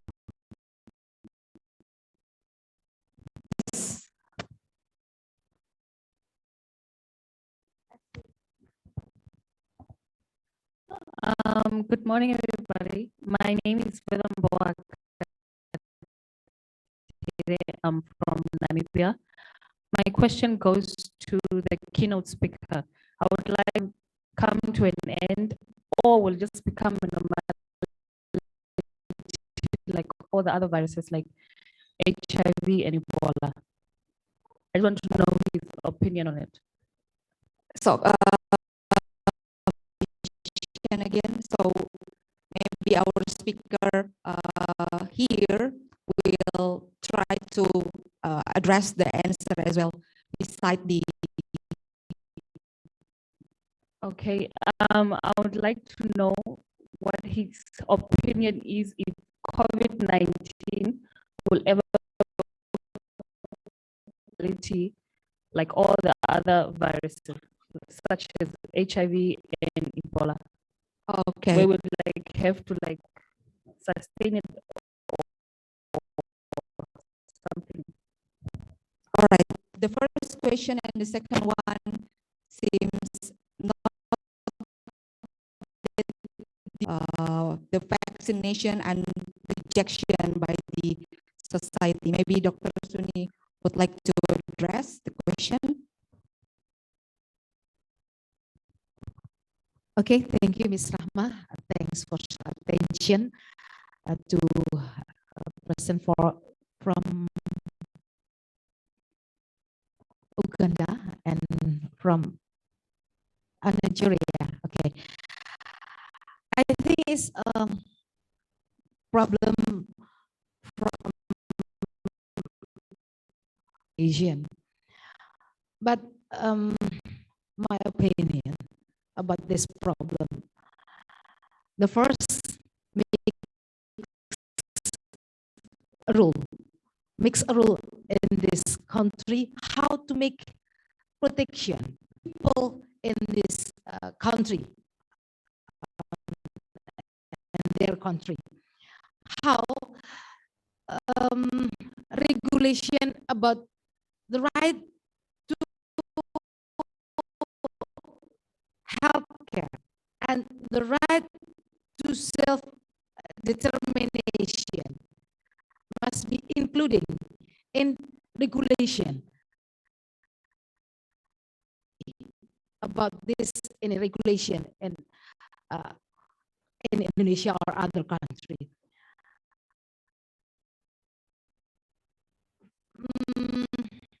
Regulation,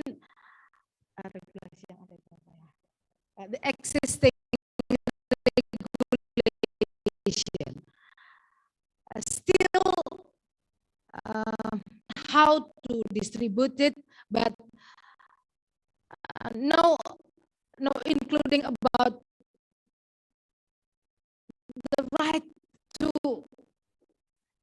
healthcare for the right to information and the right to self-determination. I think must be, my opinion. I think the first question and two questions the same. Okay. I think Dr. Tonang. I didn't catch your name properly, so would you please, if I didn't mention your name, please forgive me. The problem about this COVID and vaccination is something that every country should face, and yes, in Indonesia we also rejected this vaccination program. What our countries take as a precautionary step first, in those times, in spite of political reasons, we take a very good to use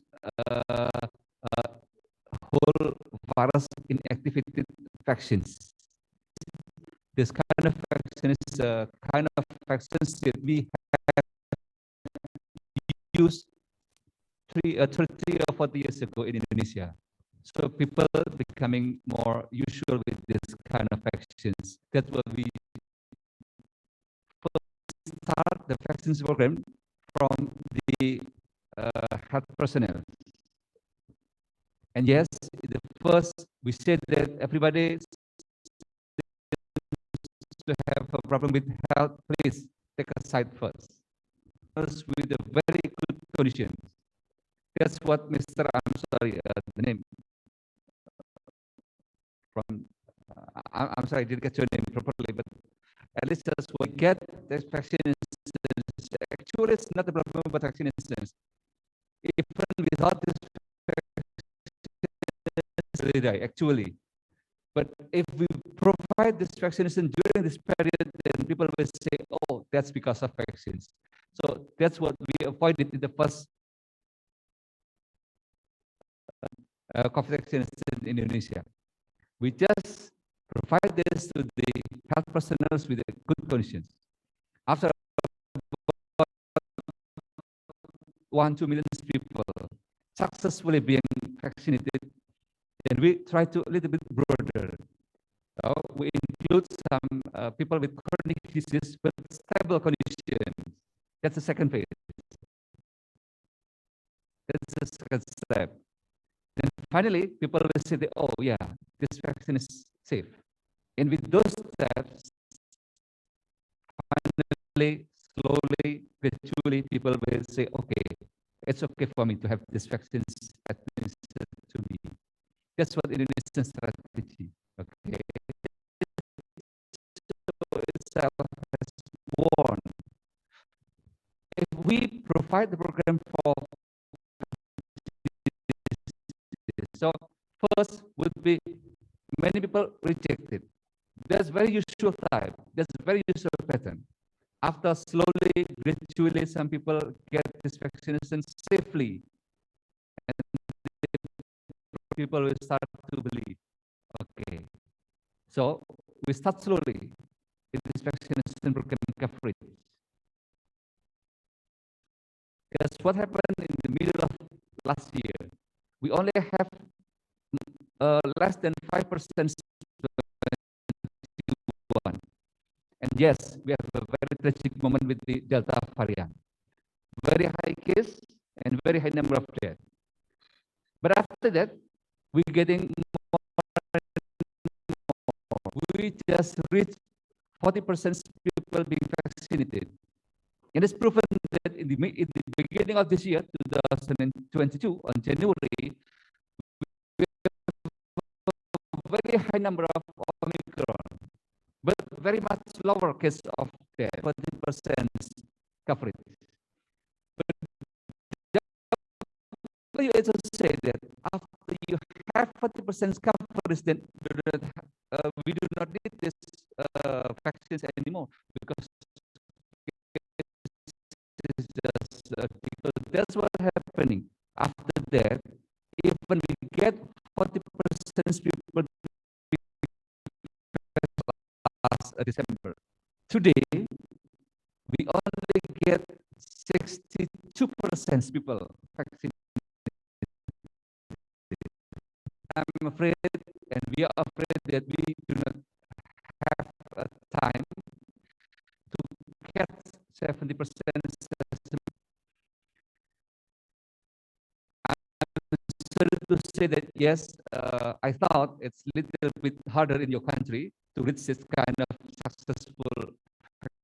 Yes, we get now 62% fully covered, fully vaccinated with at least two doses of vaccines.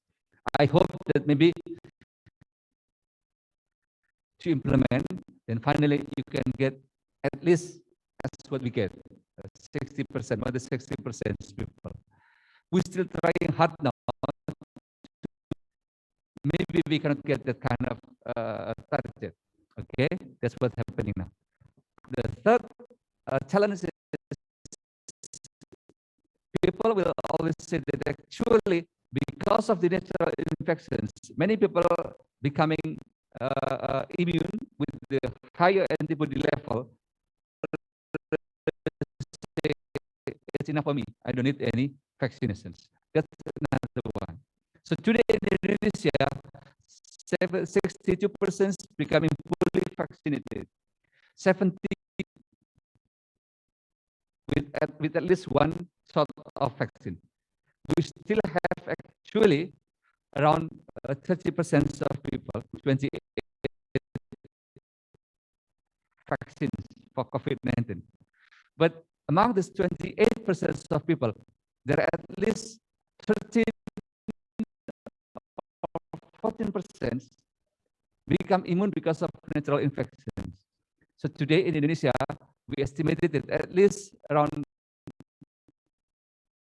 because of vaccines, because of natural or combined of both. That's what happened in Indonesia. Okay, and the third question. Okay, how about this vaccines pandemic? Should it be ended, or should it be, how to say, becoming like the NSIV or maybe Ebola or something? Ebola as a pandemic with a virus with a very short incubation. This kind of shorter incubations and safer, more severe disease proven to be not candidate for pandemic. Okay, so Ebola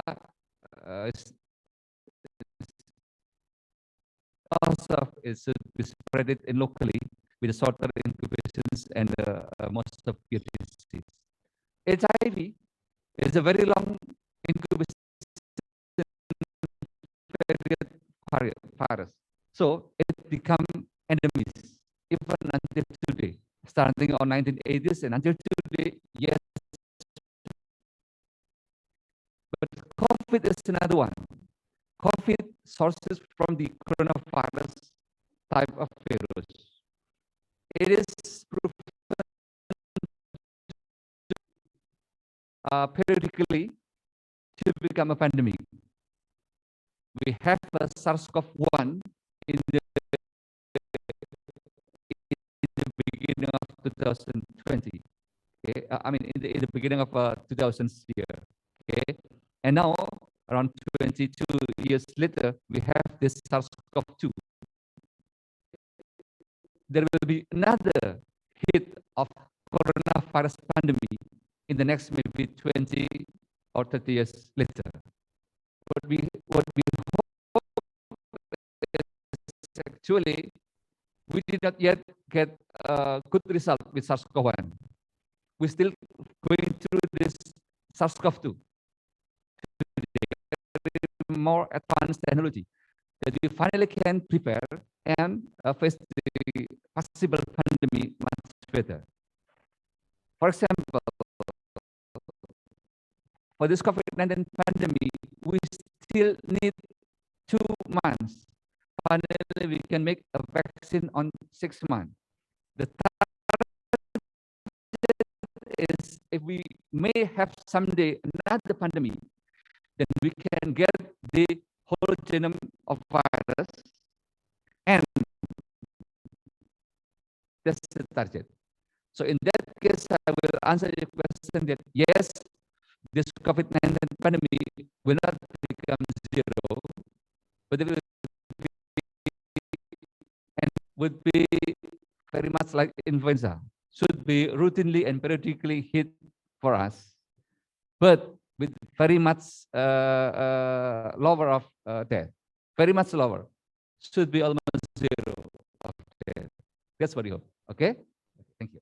All right, regarding the third question, we're not sure whether Dr. Sergio still join us online or not, but I believe your question have been addressed by Dr. Tonang. Yes. All right. Dr. Sergio still here? Yes. Okay. Doctor, would you like to address the third question? Okay. Good. I think it's for Ms. Alkati. I didn't catch the name. Well, I think the question is about if the COVID-19. I think well, in 2019, the disease caught the whole world by surprise. Nobody knew about let alone the treatment against it. But now with more and more cases, and then we are getting more and more used. And even though new variants are still reported, most of the scientists we know something already about the everywhere, and then people is getting more used to it. And of course, to answer question, I think the short answer is that well, it will not end, but our attitude toward this will change, and it's changing. The citizens to get used to the idea of having COVID. So we're not treating it as a pandemic anymore, but we continue to exist between us. So as I said, the disease, I think, continue to exist, but our international cooperation that is as get better responses in future. And I think I think this is all for me. Thank you. Thank you, Dr. Sergio, for the response. Well, for the section 2 question more. Yes, 1 and then 2. Okay, please, committee provide with your name and then deliver your question to the speaker. Yes, please raise your hands again. Okay.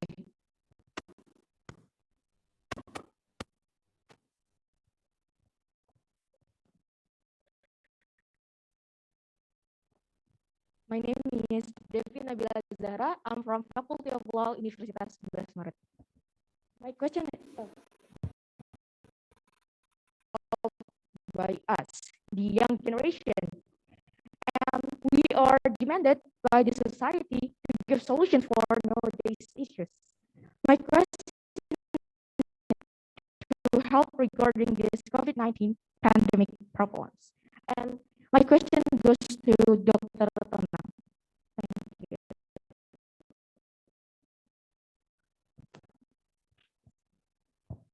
Okay, thank you for Please the stand up for a while.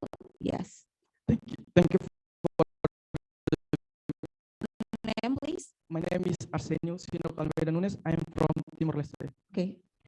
As we know that during the pandemic occurred in the 2.5 years, their business and school, it will be disturbed in their mental health during the pandemic. My question is, do you think or around the world after the pandemic that we call the new normal? Thank you. Very good. The question represents my question as well, mental health. The third question, yes, okay, once more.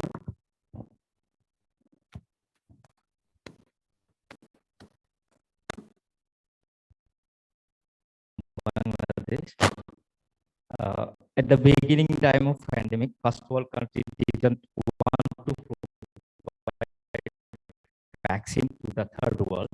That time they also faced huge deficit budget problem. So finally, all of the country now are willing to take vaccination.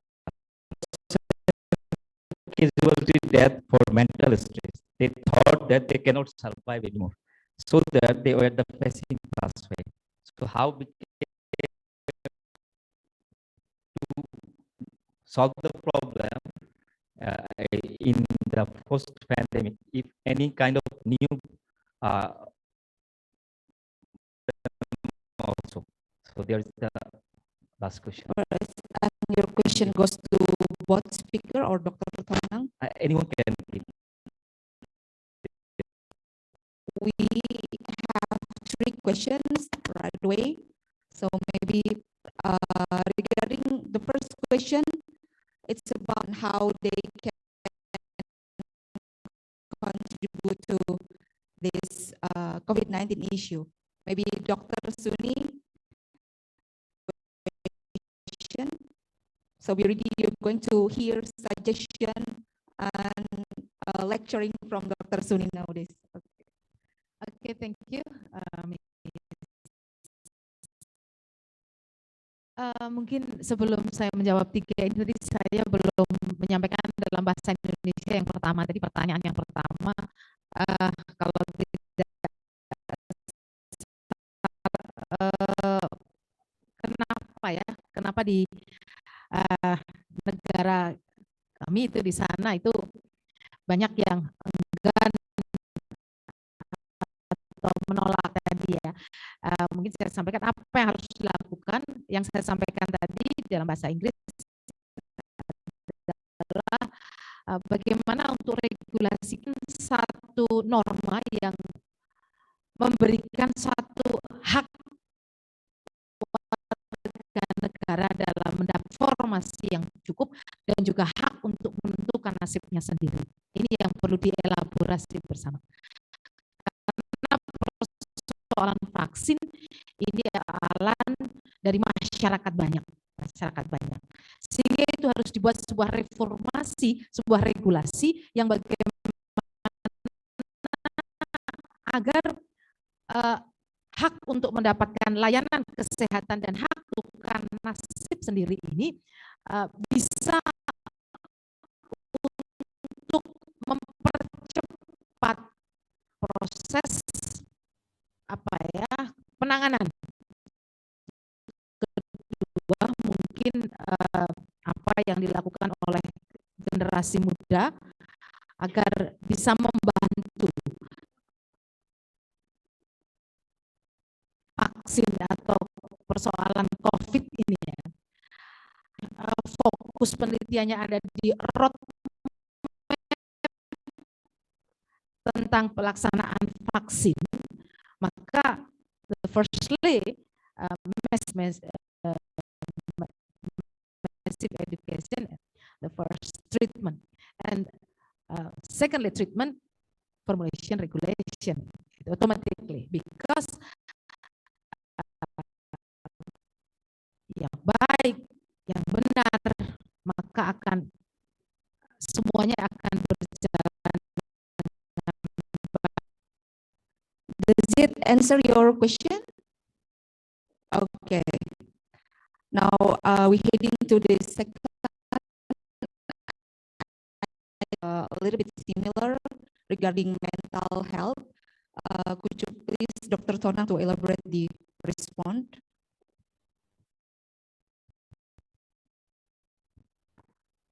Okay, thank you. The first question is if I may relate to. Actually, I have a detailed discussion in my slide, but since the short time, so I can explain in detail previously. But at least in the last slide, I show you that there are three. First, we have to raise the trust.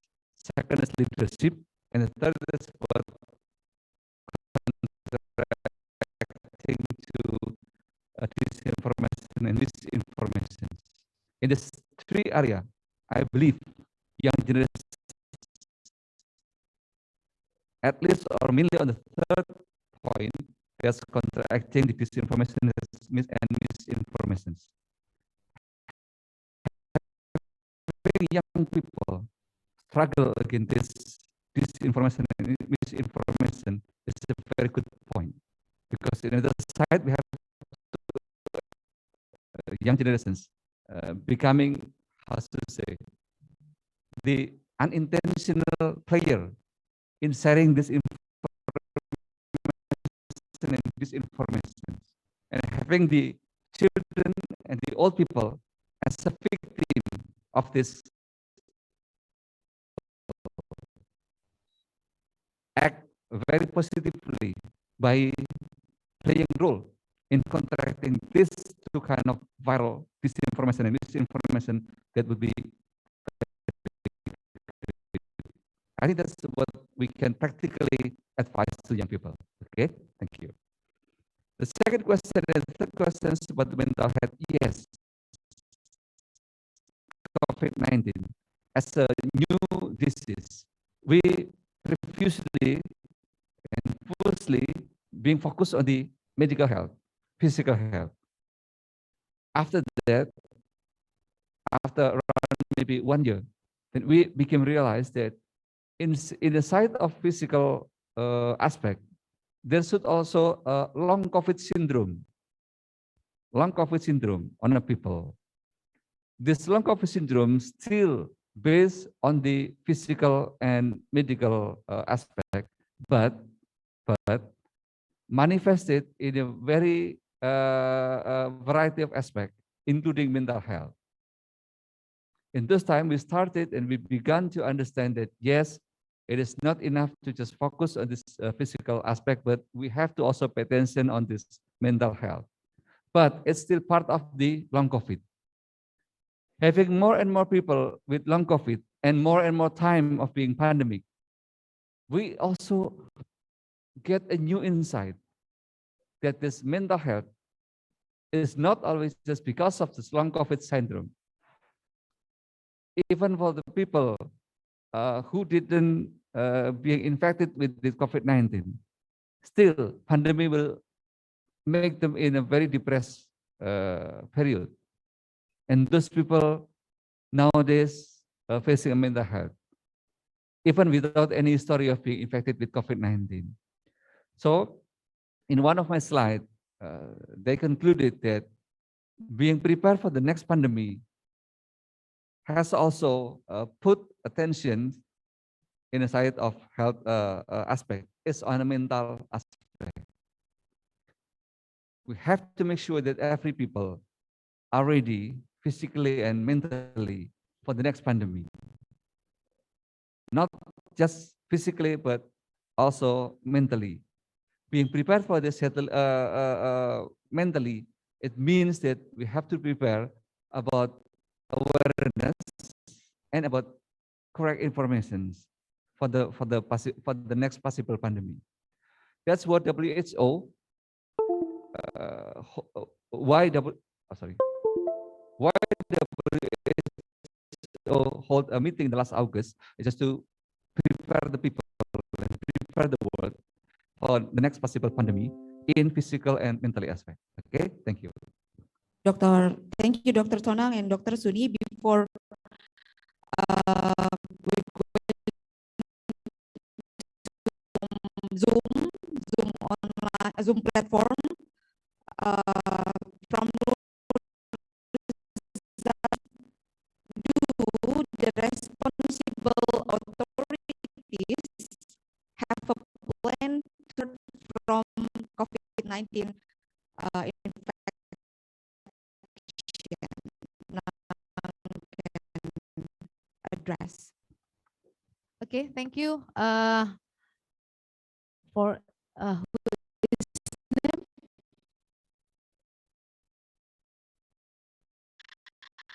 Okay, but my opinion, I think it's different, same or a different opinion. But my opinion, I think in Indonesian government, it's not yet responsibility to people after this COVID. Yeah. And Indonesia government until now, I think is focused for vaccination COVID-19 implementation.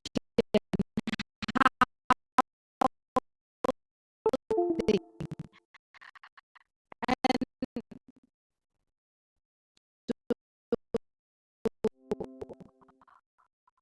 go 19 and other pandemic regulation and care can make respect Indonesia.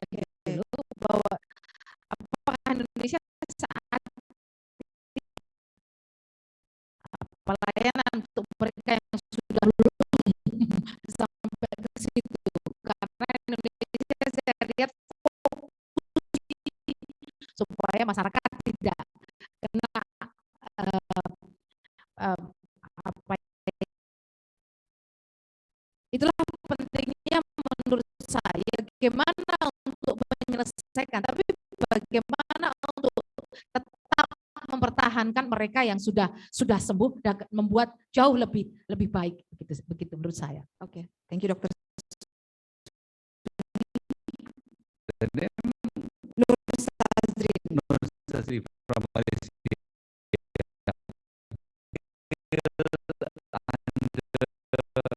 Health emergency settings, any cost, any expenditure resulted from this is possible for the citizens' health. Guaranteed that any cost that might would the burden of recovery, the prevention itself having at least 4 steps. The first step is promotion. The second step is early detection and from treatment. What we do is actually just the second step. Yes, we are now capable of preventing. We have this kind of successful step on the second. The third step would be your questions. How we manage the people after being infected with COVID-19 on the rehabilitation. That's the next question. So to know this, we just insert becoming a code in the Indonesian health coverage. After the status of health emergency being dispatched, it means that in those times we started to conduct any cause of this COVID-19 infections not the Indonesian health coverage. So again, people will not be liable for this kind of cost because of COVID-19 infections. That's the process. And we do hope that this month it should be stipulated as a new rule of the Indonesian health coverage. Vaccination itself is actually one part of the promotion for the prevention effort. Having vaccinated would give people immunity for these COVID-19 infections that we hope they can be prevented from infections, or if finally, eventually they can, they are infected, the impact would not be that severe. That's what we hope from vaccinations. So by having this, what I should say, yes, nobody, no country were prepared for this pandemic. And yes, Indonesia was not prepared for this. We really admit that. So now we try to fix, we try to prove that we learn from this pandemic and make a better step, make a better effort with the story of COVID-19 infections and the rehabilitation era. Okay, I hope that's answers the question. We're prepared for this pandemic, but at least we are not trying to make it better. Okay. Thank you, Dr. Tonang. Now, ladies and gentlemen, before I close this section, allow me to deliver the conclusion from in ensuring the implementation of health services to its people encourages the obligation to form synergy between international guidelines and national guidelines on the target and stage of implementing pandemic handling, encourage the promotion of health architecture globally to promote acceleration. Thank you for joining us today in the conference. I hope you all enjoy this. So Dr. Sergio from Timor-Leste, Dr. Tonang, and Dr. Suni.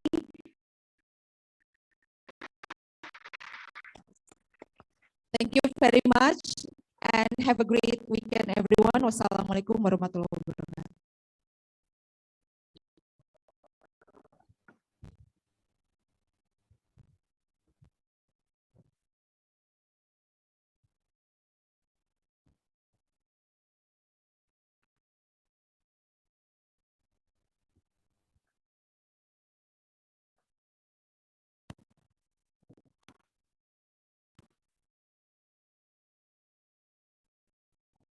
Thank you very much for all the speakers and also our distinguished moderator for leading the discussion session today. I'm so for any participant, if you still have any question, I will remind again to send it to our WhatsApp group so we can send it to the speaker, and we will also send you the answer back. The participant in this room, please scan the barcode on the screen so that we can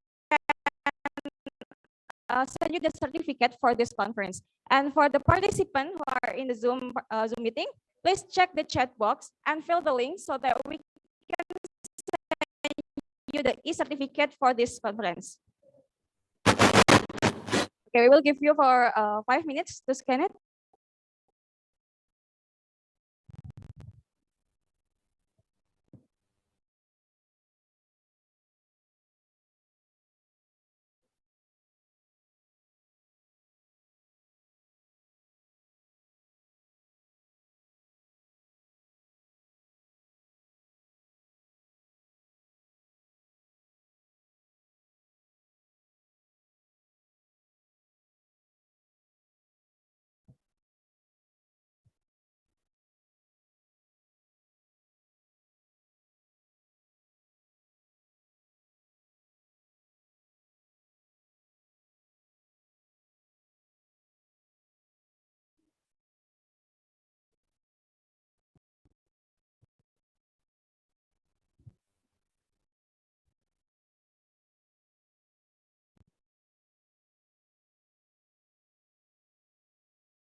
Okay, thank you very much. If you still have any difficulty to scan the barcode for the certificate, please let the committee know so we can help you.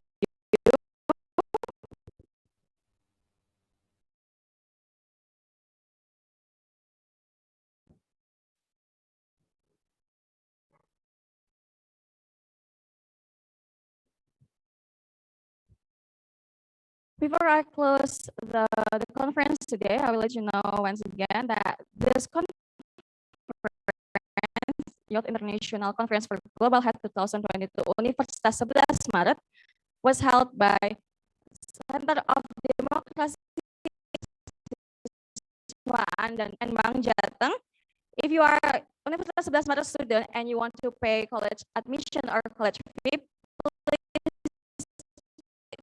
to queue at bank because you can pay via e-wallet like Shopee Pay, Dana, OVO, Link, and etc. Okay, ladies and gentlemen, all the excellencies and distinguished speakers, and also distinguished participants, we have come to the end of our agenda today. As a committee, I would like to say, to send our gratitude because of your today. And we also want to say sorry for any inconvenience that you have that have happened to you.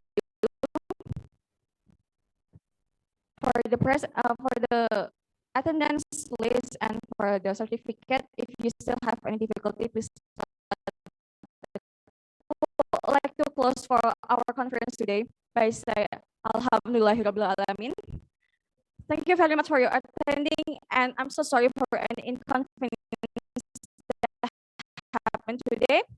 See you next time. Assalamualaikum warahmatullahi wabarakatuh. Good morning.